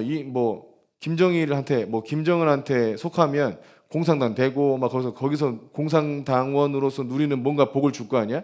근데 또 어느 왕한테 가면 그 왕이 줄 수 있는 걸 누릴 거 아니에요. 근데 우리가 세상에서 세상에 속한다고 세상에 종속되면 세상이 줄 수 있는 거 누리는 거예요. 세상 신이 줄 수 있는 거는 돈 좀 주고 세상 명예 갑질 좀 하고 막 이런 거야. 사람들한테 인기 있고 이런 거. 근데 궁극적으로 행복하지 않아요. 근데 하나님께 속했다 그러면 하나님이 주시는 복을 누리는 거지. 그 복의 내용을 잘 이해해서 야 나는 하나님 복 받아야지. 세상 복도 아니지만 세상이 주는 거 받으면 안 되겠다. 이런 결단을 여러분 스스로 하시기 바랍니다. 근데 아브라함이 나는 하나님께로만 복을 받겠습니다 하고 고백하는 것이 11조라 이거죠. 그래서 이런 고백을 그래서 이렇게 나오는 거예요. 너 때문에 내가 부자가 됐다. 이딴 소리 너 입에서 못 나오게 하겠다. 나는 하나님께로만 복을 받겠다. 이게 11조의 의미입니다. 그러니까 이 멜기세덱은 또 누구냐? 이게 이제 유대인들의 입장에서는 이 멜기세덱이 유대인들의 어떤 이제 신비주의 신학 이런 거 있잖아요. 이런 데서는 셈이라고 그래요. 셈. 노아의 장자 셈. 근데 나이를 계산해 보면 이때까지 살아 있어요. 그러니까 하나님의 제사장으로 이 셈이다. 또 이렇게 나온단 말이에요. 그러니까 또 히브리 언어를 막 분석하고 해석하면 또 이렇게 나와. 살렘 왕 막 이렇게 나오고 족보가 있게 나오잖아요. 근데 문제는 이 히브리서의 해석이죠. 히브리서 7장에 가보면 이제 너희가 아직 알아듣기가 둔하니까 내가 멜기세덱에 대해서 설명하기가 어렵다 얘기하시는데 히브리서가 유대인들한테 쓴 이제 일종의 서신서잖아요. 근데 유대인들은 전부 다 이 멜기세덱을 셈이라고 생각하고 있었단 말이죠. 근데 그 셈이 아니고 예수님이다라는 얘기를 하려고 하다 보니까 너희들이 아직 도의 초보에만 머물러 있고 이 깊은 걸 알지 못해서 이 단단한 음식 먹는 걸 알지 못해서 내가 이 멜기세덱에서 너희한테 알려주기가 어렵다고 요 얘기를 하면서 전개한 게 히브리서예요. 그냥 거기서 이제 히브리서의 말씀에 중요한 내용, 이거는 이 멜기세덱에 대한 내용은 언젠간 다뤄야 되는데 어차피 처음 나왔으니까 이걸 좀 설명을 해드릴 필요가 있는 것 같아요. 이 7장에 가보면 이제 멜기세덱에 대해서 설명을 하잖아요. 이 몇 문장이 그냥 딱 정리를 하는 겁니다. 7장 1절부터 보면 이 멜기세덱은 살렘 왕이요 지극히 높으신 하나님의 제사장이라 창세기에 똑같이 나오죠. 여러 왕을 쳐서 죽이고 돌아온 아브라함을 만나 복을 빈 자다. 그죠? 근데 2절에 보면 아브라함이 모든 것의 10분의 1을 그에게 나누어 주니라. 그 이름을 해석하면 먼저는 의의 왕이요. 그리고 그 다음은 살렘 왕이니 그 평강의 왕이요. 또 아버지도 없고 어머니도 없고 족보도 없고 시작한 날도 없고 생명의 끝도 없어 하나님의 아들과 닮아서 항상 제사장으로 있느니라. 이 표현을 한 거예요. 이 표현을. 족보도 없다가 나오잖아요. 근데 유대인들은 이 신약 성경 자체를 믿지 않기 때문에 그러니까 이 히브리서의 내용을 믿지 않아요. 근데 그 족보에 따라서 셈이라 생각하는 거지. 그리고 셈이 이 아브라함을 만나서 축복을 할 때 모세가 율법을 받기 전에 아브라함이 뭔가 비밀스러운 토라를 받았다고 생각해요. 그게 신비주의예요. 자기들만 갖고 있는 어떤 신비주의. 그것들을 자기들만 알고 있다고 생각하는 거지. 근데 예수님도 율법은 모세를 통해서 받았다고 얘기했는데 그럼 안 되잖아요. 그죠? 그건 아니야. 4절에 보면 이 사람이 얼마나 높은가를 생각해 보라. 조상 아브라함도 노략물 중 10분의 1을 그에게 줬잖아요. 그럼 레위의 아들들 가운데 제사장 직분을 받은 자들은 율법을 따라 아브라함의 허리에서 난 자라도 자기 형제인 백성에게서 10분의 1을 취하라는 명령을 받았어. 자, 레위의 아들들 가운데 아론의 레위의 아들들 가운데 이제 아론의 아들들이 대제사장이 되는 거죠. 제사장 직분을 받았죠. 근데 이들이 아브라함의 허리에서 난 자라도 자기 형제인 백성에서 10분의 1을 취하잖아. 그러니까 백성들이 제사장한테 10분의 1을 주잖아요. 그거는 제사장들의 몫이란 말이지. 10분의 1이. 그 말은 뭐냐면 백성들보다 더 높다는 얘기예요. 영적인 지위가 백성들보다 높다. 왜냐하면 백성들을 영적으로 다스리는 입장에 있으니까. 그러니까 백성들보다 높은 대제사장들, 그러니까 백성들이 11조를 제사장한테 주지 않느냐. 그런데 아브라함이 멜기세덱에게 10분의 1을 드렸다는 것은 대제사장의 아버지인 야곱 있잖아요. 그럼 제사장보다 야곱이 높거든요. 근데 야곱보다는 아브라함이 높잖아. 근데 아브라함이 11조를 드렸다. 그러면 대제사장보다 훨씬 높은 존재다. 이 논리입니다. 이 논리. 이 논리를 하는 거예요. 그러니까 우리가 제사를 지내는 대제사장보다 더 높은 분이면 누구냐 이거야. 대제사장이 제사를 지내는 분이 누구냐? 그게 하나님이죠. 그러니까 예수님은 이 멜기세덱이 바로 하나님이시다라는 얘기를 하고 있는 거예요. 그러면서 세상 이렇게 멜기세덱의 반차를 따라 온 대제사장으로 예수님을 소개하죠. 지상에 있는 대제사장은 레위 지파의 반차를 따랐고 그런데 예수님은 유다 지파잖아요. 근데 멜기세덱의 반차를 따랐다. 멜기세덱의 반차를 따른 또 다른 제사장이 있는가? 라고 생각해 보니까 이 땅에는 레위 지파의 반차를 따르는 제사장이 있는데, 근데 멜기세덱의 반차를 따른 분이 있다? 아, 그분이 예수님이구나. 그러니까 이 멜기세덱이 예수님의 예표적인 모습으로, 예수님이 그때 멜기세덱의 모습으로 오신 것이구나. 이렇게 해석을 하는 겁니다. 자, 14장을 다시 한번 정리를 하면, 14장은 가나안 전쟁 등 연락에 전쟁한 내용인데, 연락에 또 아브라함이 롯을 구출해온 내용이에요. 중요한 것은 롯을 구해가지고 다시 돌아왔을 때 두 사람을 만난다 그랬죠. 소돔왕과 이제 멜기세덱인데, 소돔왕을 만난 건 이해되죠. 자기 나라, 자기들을 다 이렇게 쳐들어왔던 그 메소포타미아 지역의 이 왕들, 적들을 다 무찌르고 왔으니까 그냥 사람들은 나한테 주고 재물은 네가 가져라, 이렇게 얘기를 했어요. 그런데 아브라함이 싫다 그래요. 싫다 그랬다. 그리고 멜기세덱한테 11조 바치고 축복을 받고, 소돔왕한테는 재물, 네가 나한테 주는 재물은 받지 않겠다. 나는 하나님께로만 복받겠다. 이렇게 정리를 한 겁니다. 여기서 말하는 또 멜기세덱은 누구라고요? 멜기세덱은 셈이 아니고, 유대인들이 얘기하는 셈이 아니고, 누구를 얘기한다? 예수 그리스도를 얘기한다. 그래서 아브라함이 멜기세덱에게 11조를 드리죠. 11조를. 근데 이제 히브리서 7장의 논리를 따르면, 레위 지파, 아브라함의 자손 중에 레위 지파가 있고, 레위 지파 중에서 누구예요? 아론의 아들들이 제사장 직분을 갖고 있죠. 제사장. 근데 백성들이 어떻게 해요? 이 백성들이 11조를 드리죠. 11조를 드려, 제사장들한테. 이 11조가 제사장들의 몫입니다. 하나님께서 제사장들에게 주는 월급인 거예요. 백성들이 제사장한테 11조를 드리면 이 11조가 제사장들이 먹고 사는 이제 나름대로 수입이 되는 건데, 이거는 실상 이거 바치는 개념이에요. 그러니까 이 영적인 지위가 있는 거예요. 이 제사장들이 백성들의 어른이고 아버지예요. 그래서 11조를 드려요. 근데 아브라함이 멜기세덱에게 11조를 드렸죠. 자, 제사장, 대제사장들은 백성들한테 11조를 받고, 근데 이 제사장이 누구에게 속해요? 레위에게 속해. 레위가 더 높아요. 근데 레위보다 높은 분이 아브라함이야. 근데 아브라함조차도 멜기세덱에게 11조를 드린 걸 보니, 이 제사장이 이 수준의 제사장이 아니라 이거예요. 이 땅의 제사장이 아니다. 이 멜기세덱은 이 땅의 그런 제사장이 아니다. 이 땅의 왕 수준도 아니다. 그보다 훨씬 높은 분이다. 이것이 이제 논리입니다. 히브리서 7장의 논리. 그 높은 분이 누구냐? 바로 예수 그리스도이시다. 이렇게 설명하고 있는 것이죠.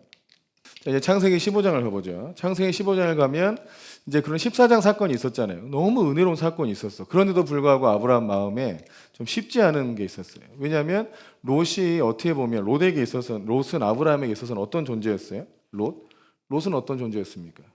롯은 어떤 존재였죠? 그러니까 자기가 이제 그 가나안 땅에 들어올 때 데리고 왔는데, 실상 그 마음에는 아주 하나님 말씀에 온전히 순종하지 않은 부분이 있죠. 고향과 친척과 아버지 집을 떠나라 그랬는데 롯을 데려온 건 무엇 때문이었을까? 제가 생각할 때는 하나님께서 혹시라도 아들을 주시지 않으면 그 롯을 아들 삼아서 자신의 이름을 물리고 가문을 물리려고 했던 의도가 있었던 것 같아요. 그걸 뭘 보고 할 수 있냐? 15장에서 나와. 15장에서 하나님께서 아들을 안 주시는 것 같으니까, 내 후계자, 내 아들은, 내 상속자는 이 엘리에셀입니다 하면서 이게 하나님 앞에 약간 탄원성의 고백을 하죠. 그러니까 아브라함이 이 문제가 상당히 골치 아팠던 거예요. 상당히 하나님 앞에 일찍 아들을 안 주시는 게 서운하셨던 거야. 그죠? 이랬던 거예요. 근데 15장에 보면 이후에 나오죠. 이후에. 그러니까 이 사건 이후에 나타났어. 롯을 구해오긴 했는데 롯이 죽을 뻔했잖아요. 그러니까 더 이제 상속자에 대한 더 그 마음이 딱 들어 올라온 거야, 이게 마음이. 그래서 2절에 보면 15장 2절에 아브라함이 이르되 주 여호와여 무엇을 내게 주시려 하나이까? 나는 자식이 없사오니 나의 상속자는 이 다메섹 사람 엘리에셀입니다. 주여 언제? 그러니까 주께서 내게 씨를 주지 않으셨으니 내 집에서 길린 자가 내 상속자가 될 것이니이다 하니까, 하나님 말씀에 그 사람이 너의 상속자가 아니다. 내 몸에서 날 자가 내 상속자가 될 것이다. 자, 여기서 아브라함이 약간 시험 들었잖아요. 그죠? 그래서 아브라함이 상속자 문제, 이게 굉장히 중요한 거예요. 상속자. 여러분, 이게 제일 중요해요, 여러분. 근데 우리 성경에서 굉장히 중요하게 여기는 이것을 우리가 잘 중요하게 여기지 않고 있는 게 있어요. 이게 제일 중요해요. 아브라함, 그러니까 우리가 가정에서 그냥 아들을 낳는다. 물론 이제 옛날의 개념이 다 그랬는데 내 씨를 남기고 가문의 대를 잇고 이런 것도 있는데 우리 영적으로도 그것을 영적으로 바꾼 게 제자 삼는 거예요. 그러니까 이거는 진짜 어떤 혈육을 연결하는 게 아니고 하나님의 영적인 부르심과 사명을 연결해 가는 거예요. 그 영적인 DNA를 연결해 가는 거. 이게 실상 여러분 굉장히 중요하거든요. 그러니까 내가 제자가 없다. 여러분 굉장히 그게 아브라함이 자식 없는 것처럼 그 걱정하고 하나님 앞에 기도하고 서원하고 막 이래야 되는 거예요. 제자가 없다는 게. 여러분 봐보세요. 여러분 나이가 들어서 내가 영적으로 살아온 삶이 있어. 삶이. 하나님을 믿고 언약 믿고 살아온 삶이 있는데 그거를 전수할 사람이 없다. 여러분 이게 굉장히 불행한 겁니다. 이건 목회자에게만 약속한 게 아니고 모든 예수님의 제자들에게 다 말씀하신 거예요. 그러니까 여러분 진짜 우리는 빨리 평신도 신학을 깨야 돼. 평신도가 어디 있어요? 다 주님의 제자인 거지. 먼저 간 제자가 있고 따르는 제자가 있는 것뿐이에요. 그래서 여러분 이 영적인 상속을 하는 것에 굉장히 마음을 많이 두세요. 그러니까 아브라함이 상속자가 없었어. 그러니까 롯도 불안불안해. 그냥 상속자가 없습니다. 그래서 내 집에서 길리운 자, 운자가 내 상속자가 될 것입니다. 엘리에셀일 겁니다. 이렇게 얘기를 하니까 주님께서는 아니다. 내 몸에서 날짜다. 날짜가 상속자가 된다. 또 이렇게 얘기하니까 또 시험 든 사람들이 있어. 그러면 양육받은 사람은 진짜 상속자가 아니고 낳은 사람만 진짜 상속자입니까? 뭐 있다고 생각하는 사람도 있어요. 아브라함의 지금 상황에서 하는 얘기예요. 아브라함의 상황에서. 꼭 내 몸에서 나야만 진짜 상속자가 되는 그런 생각 좀 하지 말아요. 아시겠습니까? 그러니까 이 아브라함은 하나님께서 상속자를 안 주셨으니까 아들을 안 주셨으니까 이 다메섹 사람 엘리에셀에게 내 거 다 줘야 될 판입니다. 이렇게 하니까 하나님께서 그렇지 않다. 너의 몸에서 아들이 날 것이다. 하고 아브라함을 어떻게 해요? 밖으로 이끌어 가서 하늘의 별을 보여주죠. 근데 여러분 이 일이 어떤 일인 줄 알아요? 지금 이런 대화가 지금 어떤 상황에서 일어난 일이냐? 여러분 이게 환상 중에 일어난 일이에요. 환상 중에 이 모든 일이 이런 대화가 지금 환상 중에 일어난 일이야. 15장 1절에 보면 여호와의 말씀이 환상 중에 아브라함에게 임했죠. 환상 중에 이게 비전이에요. 비전. 환상은 뭐냐? 눈뜬 꿈이에요. 눈뜬 꿈. 눈 뜨고 꿈꾸는 것처럼 보는 거예요. 그러니까 하나님의 음성이 다가온 거예요. 또 아브라함이 하나님께서 갑자기 아브라함아 두려워하지 말아라. 나는 너의 방패고 너의 지극히 큰 상급이니라. 왜 이럴 수 있잖아요. 갑자기 기도하는데 뭔가 눈 감고도 볼 수 있어요. 기도하고 있는데 갑자기 뭔가 하나님 말씀이 탁 울려오는 거예요. 내가 너의 방패고 너의 지극히 큰 상급이다. 그 아브라함이 주여 나는 자식이 없습니다. 이 다메섹 사람 엘리에셀이 나의 상주가 될 것 같습니다. 아니다. 너 몸에서 날짜다. 그럼 데리고 나와서 하늘의 별을 보여주시면서 너의 자손이 이와 같으리라 하면서 내 자손이 이와 같으리라. 내 자손 이렇게 돼 있죠. 자, 성경에 이게 영감론이 세 가지가 있잖아요. 그 중에 축자 영감이 돼. 축자 영감. 축자가 뭐냐? 그 시제, 또 단수, 복수, 뭐 성과, 격 이런 문법적인 토시 하나까지 성령의 감동에 의해서 쓰여졌다라고 하는 건데 그에 대한 중요한 근거가 여기 있는 거예요. 내 자손, 어느 번역에는 자손들이라고 되어 있는 것도 있지만 이거를 갈라디아서 4장에서 바울 사도가 해석을 해요. 이 말씀에서 자손들이라 하지 않고 자손이라고 써있지 않느냐 하고 나온 것이죠. 이게 몇 장이죠? 갈라디아서 3장. 갈라디아서 3장에 나옵니다. 갈라디아서 3장에서 바울 사도가 이 부분을 해석을 했단 말이에요. 자, 갈라디아서 3장 16절에 보면 이 약속들은 아브라함과 그 자손에게 말씀하신 것인데 여럿을 가리켜 그 자손들이라 하지 아니하시고 오직 한 사람을 가리켜 내 자손이라 하셨으니 곧 그리스도라. 여기서 자손들이라 하지 않고 자손 오직 한 사람을 가리켜 내 자손이라 하셨으니 그분 누구다? 그가 그리스도이시다. 이분이 그리스도다. 내 자손이 이와 같으리라 하는 말씀을 보면서 여기 굉장히 중첩적인 의미가 있어요. 물론 많은 백성이겠지. 네 아들이 누구냐? 많은 백성이 생각하고 네 하늘의 무뼈를 셀 수 있나 보라 하셨으니까 많은 백성이 있다는 뜻이죠. 근데 거기에서 내 자손이 이와 같으리라 라고 하신 말씀에 네 자손 이 한 사람. 이 말은 뭐냐면 네가 바로 그 자손 메시아 구원자가 너의 자손이 된다. 이 얘기를 하신 거예요. 그러니까 그냥 아들을 낳는 게 아닌 거예요. 그냥 많은 아이들을 낳는 게 아니야. 메시아가 너의 자손이 된다. 자, 이게 기가 막힌 거죠. 아브라함의 자손으로 아브라함의 후손으로 예수 그리스도,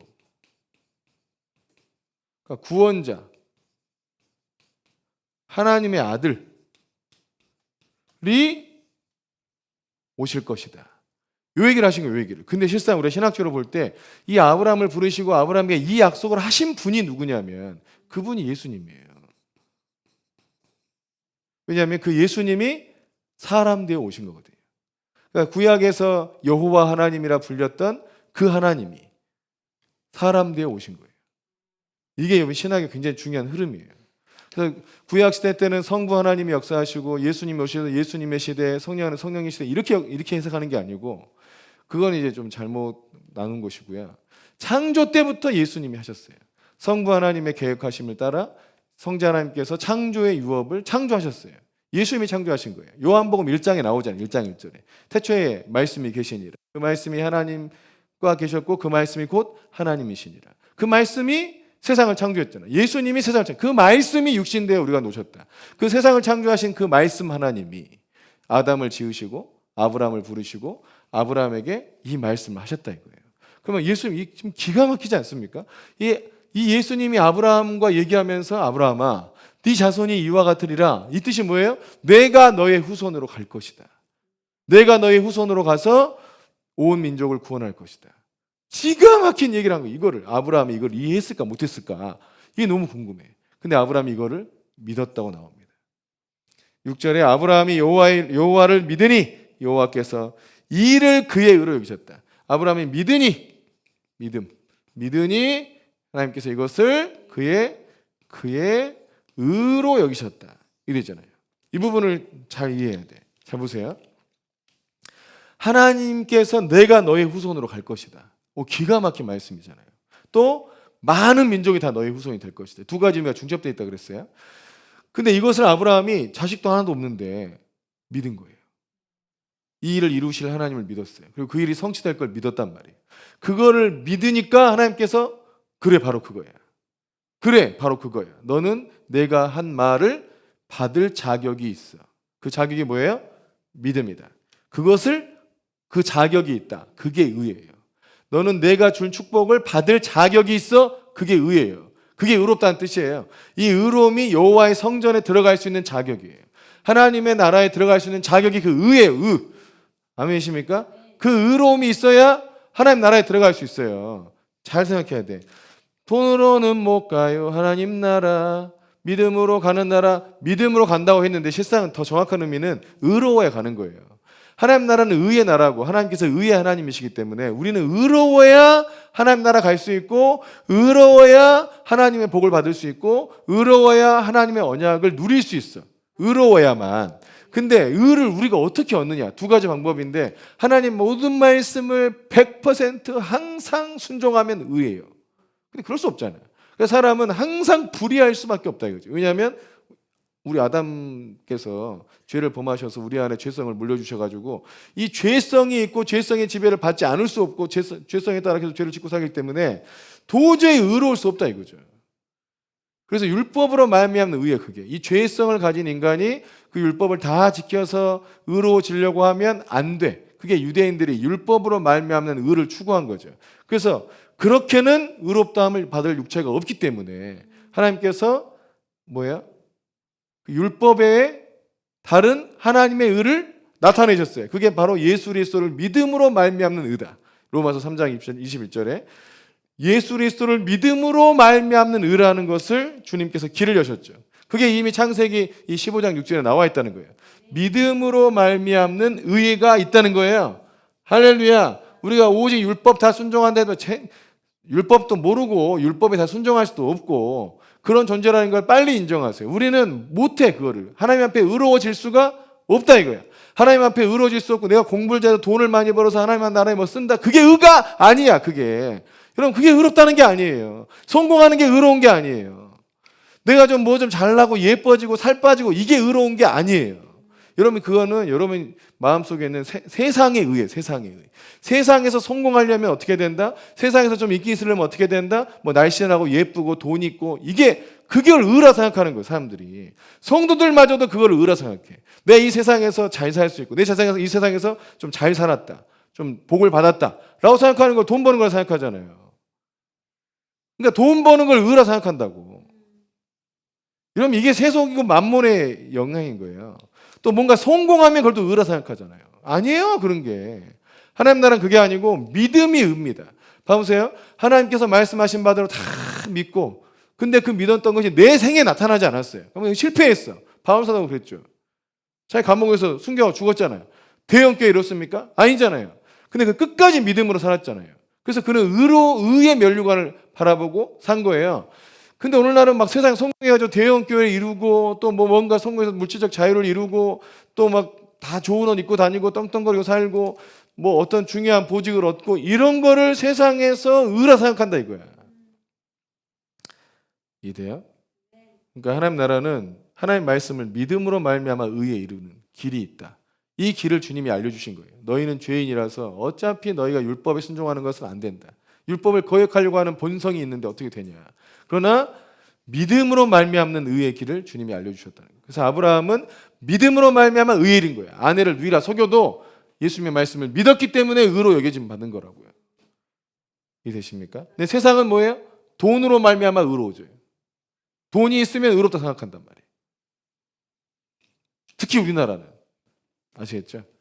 딱 구분하시기 바라요. 이렇게 정리가 있어요. 또 하나가 이제 아브라함에게 그러면 이 땅을 실제로 보면 이 땅을 내게 주어 소유로 삼게 하려고 너를 갈대아에 있는 우르에서 이끌어낸 여호와다. 그러니까 아브라함이 주 여호와여 내가 이 땅을 소유로 받을 것을 무엇으로 알겠습니까?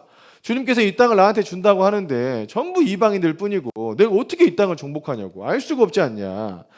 어떻게 나한테 이 땅을 준다는 얘기입니까? 내 후손들이 어떻게 이 땅에서 살 수 있다는 얘기입니까? 말이 안 되잖아요. 하고 주님께 물어보니까 주께서 말씀해 주시는 거예요. 주께서 이제 뭘 준비하라 그러는 거지? 이제 막 3년 된 암염소, 3년 된 뭐 암소, 암염소, 순양, 산비둘기와 집비둘기 새끼를 가져와라 하고 그 중간을 쪼개고 쪼갠 것 사이로 주님이 지나가세요. 불이. 주님의 불이 그 쪼갠 것 사이로 지나가시는 거죠. 자, 이게 어떤 의미냐면 이것도 언약이에요. 언약. 언약의 보증, 약속을 했어요. 이 약속에 보증이 필요하잖아요. 약속을 깼을 경우 어떻게 한다는 보증이 필요하잖아요. 그 보증을 할 때 그 당시에 이렇게 했던 거예요. 두 명의 언약자가 자 우리 이렇게 합시다. 당신 딸하고 내 아들하고 결혼시킵시다. 이거 약속입니다. 약속 깨면 어떻게 할래요? 절대 깰 수 없어요. 아니 보증을 해야죠. 보증을 해야죠. 그 보증 어떻게 하냐? 동물을 잡아와. 그 반을 쪼개. 그 머리 있고 꼬리 있잖아. 이를 죽였어. 그리고 두 사람의 언약자가 이 사이를 지나는 거예요. 이 언약을 깨면 이 동물과 같이 될 것이란 뜻이에요. 그러니까 하나님께서 이 쪼갠 고기 사이를 지나시면서 내가 그 언약을 안 지키면 내가 죽겠다라고 얘기하신 거예요. 그러니까 이게 기가 막힌 얘기죠. 하나님께서 이 언약을 하실 때는 내 생명을 걸었다. 내가 너에게 해준 약속을 이루기 위해서 나는 내 생명까지라도 걸었다. 그런 준비가 돼 있다라고 말씀하신 거예요. 그리고 이제 구체적인 계획을 설명해 주시는데 이방 땅에서 400년 동안 종살이 하게 되고 그 나올 때 큰 재물을 이끌고 나오게 된다고 말씀하고 있는 겁니다. 그리고 그 땅으로 오게 될 것이다. 이게 이제 출애굽하고 그리고 민수기에 이들이 40년 동안 광야에서 헤맨 일이 있었지만 결국 가나안 땅으로 들어가게 되죠. 그래서 이 약속을 하나님께서 온전히 이루어내셨다는 거예요. 언약의 보증이다. 그러면 우리에게 말씀하신 언약도 주님의 생명을 걸고 주님의 이름을 걸고 하신 거예요. 여러분 약속을 보증해 하나님보다 더 높은 가치가 있는 존재가 아예 없기 때문에 하나님은 자신을 걸고 얘기하는 거예요. 그러니까 하나님의 약속과 말씀에는 하나님 자신의 성품, 하나님 자신의 능력 이걸 걸고 말씀하시는 거예요. 어떤 걸 보증해? 이거 내가 깨면 뭐 줄게 이런 게 없잖아요. 더 이상 줄 게 없잖아. 하나님이 최고인데 이해되십니까? 이걸 이제 횃불 언약이라고 부른 거죠 우리가. 자 이신칭유와 횃불 언약 이게 15장에 나와 있는 내용입니다. 잘 이해하셔야 돼요. 여러분 그리고 이제 들으시다가 질문이 생기면 바로바로 카톡방에 올리시든지 그러면 제가 다시 정리해서 그 부분을 좀 다뤄드리도록 하겠습니다. 자 16장 보겠습니다. 창세기 16장. 16장 뭐예요? 연락의 육적인 자녀를 낳았다는 거죠. 육적인 자녀. 이게 왜 육적인 자녀냐? 일단은 영과 육의 구분. 영적이다, 육적이다 이게 뭐냐? 우리가 이제 표현하는 영적이다, 육적이라는 말이 있잖아요. 간단해요. 영은 뭐냐면 자 이미 요한복음 6장에서 예수님 말씀하신 게 있어요. 요한복음 6장에서 찾아볼까요? 요한복음 6장을 찾아가 보면 자, 요한복음 6장에 그 유명한 말씀 있죠. 진리가 너희를 자유케 하리라. 자, 6장 63절에 보면 살리는 것은 영이니 육은 무익하니라. 내가 너희에게 이른 말이 영이요 생명이다. 이 말씀이 나오죠. 내가 너희에게 이르는 말이 영이고 생명이다. 그러니까 예수님의 말씀이 곧 영이고 이게 생명이다. 이 말씀을 우리가 좀 굉장히 심오하고 철학적이고도 하고 아주 철학이라고도 말하기 어렵지. 왜냐하면 이거는 계시니까. 철학은 사람이 생각한 논리지만 실상 이건 계시죠. 하늘의 비밀을 알려준 것이죠. 잘 생각해야 돼. 이걸 주님께서 딱 정리를 해준 거예요. 하나님의 말씀이 곧 영이고 그것이 곧 생명이다. 그럼 생명이 있다 없다는 뭘로 구분해요? 네. 너희 마음속에 하나님의 말씀이 없으면 그게 생명이 없는 거예요. 그게 하나님의 영적 생명, 하나님 말씀과 하나님의 뜻대로 살 수 없는 거예요. 하나님의 영광과 하나님의 임재, 이게 없는 거예요. 하나님의 말씀이 없으면. 하나님의 말씀이 없으면 영적이지 않아요. 어떻게 영의 삶을 살아? 하나님의 말씀이 없으면 그 영적 생명을 누릴 수 없어요. 영적 생명이 뭔지도 몰라. 그 말씀이 이끌어가는 거예요. 하나님의 그 말씀이 뭐냐 하면 기록되어 있는 이 글자 써 있는 이거냐? 그게 아니고 뭐 이런 공간 중에 영적 세계의 어떤 진리야, 진리. 우리의 심령 안에 들어오는 하나님의 음성, 그 말씀이 살아 움직인단 말이에요. 이거를 경험해야 돼요, 여러분. 그 말씀이 살아있고 생명력이 있어 우리의 혼과 영과 골수를 찔러 쪼개기까지 한다 그랬잖아요. 그 말씀이 우리 안에 내면을 막 감찰을 하는 거예요. 그 말씀이 감찰해. 그 말씀이 깨닫게 해줘. 그 말씀이 나를 움직여. 그 말씀이 내 마음에 동기를 일으키고 그 말씀이 나를 담대하게 하고 그 말씀이 이건 막 암송하고 이런 차원이 아니야. 그 말씀이 살아서 내 안에 역사한다고. 여러분 이거를 경험해야 돼. 이 말씀이 살아서 역사하고 그 말씀이 나를 이끌고 그 말씀이 내 안에서 뭔가 살아있는 어떤 영적 존재야. 진짜예요. 이 말씀이 딱 맞다니까. 그 말씀이 영적인 어떤 존재야. 그 제가 정리하기를 그 말씀이 곧 영이고 천사다. 더 쉽게 설명하면 그 말씀이 실상은 성령님의 역사예요. 그 말씀이 성령님의 역사인데 제가 이걸 더 이해를 쉽게 하려고 그 말씀을 받아서 천사가 온 거야. 그 말씀을 이루기 위해서 천사가 역사를 하는 거예요. 그 말씀, 하나님의 지령을 막 딱 와가지고 그 말씀을 성취해내는 영적인 힘이 내 안에서 역사를 한다. 근데 힘이라고 표현하면 뭐예요? 힘을 가지고 있는 어떤 인격적 존재인 거지. 그러니까 그 말씀, 하나님이 그 말씀이잖아 또. 완전 오묘하죠. 근데 이거는 말에서 하는 게 아니고 경험에서 하는 거예요. 그러니까 주님은 본 것을 말씀하신다 했잖아요. 주님은 경험한 걸 증거해 주는 거야.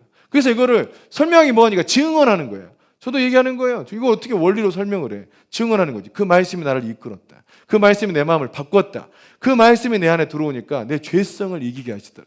내 마음에 새로운 의지를 창조하신다. 그 말씀이 곧 영이고 그럼 성령 충만은 곧 하나님의 그 말씀으로 충만해지는 것. 암송하는 것 중요한데 이 암송을 통하여 이 영적 충만, 말씀 충만을 이룰 수 있으니까 이런 훈련도 하는 거예요. 근데 더 중요한 것은 주님께 나아가서 그 말씀으로 충만해. 하나님의 그 살아있는 말씀이 내게 와가지고 내 영혼에 막 부어지는 이걸 막 경험하는 거예요. 그럼 그게 영적 충만이 돼. 그럼 나가는 게 뭐겠어요? 그 말씀을 증거하게 되지. 그 말씀이 막 휘몰아치지 막 가가지고. 그게 생명이지. 그 말씀이 그 영혼을 살리는 거지. 그 말씀이 영혼을 살리고 그 말씀이 확 가가지고 그 영혼 안에 막 이렇게 살아나게 하는 거야. 아, 주님이 살아계시구나. 이 말씀이 들어오면 아, 하나님 살아계시구나. 이 말씀이 아, 하나님이 나를 사랑하시는구나. 그 생명이 하나님을 보고 알고 누리게 되는 그 생명이 그 말씀에 있다. 내가 너에게 이르는 그 말이 생명이다. 그러니까 내가 너에게 이르는 말, 하나님이 내게 실제로 주는 그 말, 공부한 거 그 지식 말고 사람이 가르쳐준 거 말고 성령께서 운행해서 주시는 그 말씀이 영이고 생명이라. 아멘. 그렇죠. 육은 뭐냐? 이거 아닌 거 전부가 육이에요. 간단해. 이거 아닌 거 전부가 육이야. 그러니까 뭐 나쁜 생각도 육이지. 근데 좋은 방법도 육이에요. 하나님 말씀의 아닌 좋은 방법, 인간의 계획 다 육이에요. 이게 보세요. 이스마엘을 어떻게 낳았느냐? 이스마엘을 왜 육적 아들이냐? 이스마엘은 아브라함하고 13년 동안 살았어요. 할례도 받았어요. 그냥 쫓겨나잖아 나중에. 근데 할례도 받았어. 그럼 하나님 백성 아니야? 하나님 백성의 표징으로 할례를 받았는데 아브라함을 크게 위로해 준 사람이에요. 근데 왜 육적인 아들이냐고. 이 아들이 날 때 보면 창세기 16장에 2절에 보면 사레가 아브라함에게 이르되 여호와께서 내 출산을 허락하지 아니하셨으니 원하건대 내 여종에게 들어가라. 내가 혹 그로 말미암아 자녀를 얻을까 하노라 하매 아브라함이 사레 말을 들으니라. 이때 사레가 어떤 생각을 한 거예요? 여호와께서 내 출산을 허락하지 않았다, 이렇게 얘기하죠. 여호와께서 내 출산을 허락하지 않았다. 이게 영의 말씀이에요, 육의 말씀이에요? 사레가 지금 영적으로 그 말씀을 받아서 한 게 아니잖아요. 그냥 자기 생각을 한 거잖아요. 자기 생각, 내 생각에는 하나님께서 내게 출산을 허락하지 않았으니까 내 여종에게 들어가라. 그를 통해서 아들을 낳자. 육적인 방법으로 난 아들이 이스마엘이라고. 그래서 육적인 아들이라 하는 거예요. 그래서 하나님은 이 아들에 대한 계획이 없었어, 솔직히. 하나님은 아브라함에게 이 아들 준다고 한 게 아니에요. 이삭을 준다 한 것이지. 영적으로. 그러니까 이거는 육적인 방법으로, 자기 생각으로 한 거예요, 자기 생각으로. 근데 이 모습이 딱 뭐 같습니까? 사례가 내 생각에는 하나님께서 내 출산을 허락하지 않았으니까 여종 하갈에게 들어가라. 아브라함이 그 말을 듣고 들어갔어요. 이스마엘을 낳았어. 이 장면이 꼭 무엇 같아요? 우리 배웠잖아. 창세기 시작할 때. 누구 같아? 꼭 아담과 하와 같지 않아요? 아담과 하와 같잖아. 아담과 하와. 바로 이전에 이 15장에 뭐가 있었냐고. 아브라함하고 사례하고 똑같이 시험 들었잖아. 아브라함도 주여 내게 상속자를 주지 않았으니까 내 집에서 길려온 엘리에셀이 내 상속자입니다. 하니까 주께서 네 몸에서 날짜가 된다고 말씀해 주셨잖아요. 그리고 내가 너의 자손으로 간다고 말씀해 주셨잖아. 근데 사례도 똑같은 시험에 들어있었던 거야. 그때 주님이 내게 출산을 허락하지 않았으니까 하갈을 통해서 나라고 그렇게 얘기했는데 이놈의 생각에는 뭐가 들어가 있냐? 교묘한 이제 인간의 방법이 들어가 있는 거예요. 네 몸에서 날짜라고 하셨으니까 당신 몸에서 나기만 하면 되지 않습니까? 내 몸에서 나든지 하갈 몸에서 나든지 어차피 당신 몸에서 난 거 아니냐. 그러니까 그 아들도 하나님이 주신 아들일 것이다 라고 생각한 거예요. 그래서 이 짓을 한 거예요. 똑같이 하와가 뱀의 유혹에 빠져서 선악과 따먹을 때 옆에 있는 남편한테도 주니 그도 먹으니라. 이걸 막아야지 아브라함이. 그럼 내 몸에서 날짜라 이 뜻이 여종에서 날 수도 있다 이 뜻이겠어요? 그거는 사라한테서 난다는 뜻이 포함되어 있는 거지. 그걸 그렇게 얘기하면 어떡하냐고. 그죠? 그러니까 이게 아담과 하와의 죄와 똑같은 현상이 일어난 거예요. 그럼 우리는 안 그럴까요? 똑같아요. 우리도 하나님의 말씀을 주신 대로 그대로 성취되는 쪽으로 이해를 해야 되는데 이게 육적인 생각이 들어가는 거예요. 자기 생각이. 상황을 보니까. 막 이래서 이렇게 되는 거예요. 이렇게. 육적인 아들을 낳게 된다. 근데 하나님께서 아브라함을 불쌍히 여기셔서 이제 이스마엘도 뭔가 민족을 이루게 하시는 거죠. 이게 나중에 누가 돼? 이게 이슬람이에요. 이슬람. 지금까지 고민, 지금까지 계속 이런 갈등과 어려움이 있는 거잖아요.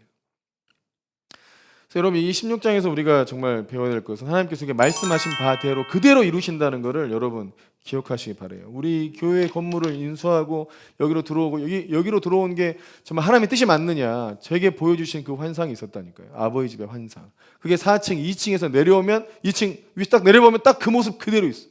그러니까 여기가 하나님이 인도하신 곳이 맞다는 걸 확증해 주셨죠. 정확하게 주님이 다 하셨죠. 안겨주리라. 주님이 말씀 그대로 정확하게 이루실 줄로 믿어요. 하나님께서 안겨줘요. 우리가 이것 때문에 특별히 고생하고 다른 게 없어 별로. 다른 게 너무 고생을 안 한 거예요. 정말 하나님께서 안겨주는 거지. 믿음을 갖고 있으면 아무 걱정할 필요 없어요. 믿으십니까? 이게 굉장히 중요하다 이게. 아멘이시죠? 이 원리를 아세요. 여호와의 말씀이 곧 영이고 생명이다. 이거를 꼭 경험하시기를 주의 이름으로 축복합니다.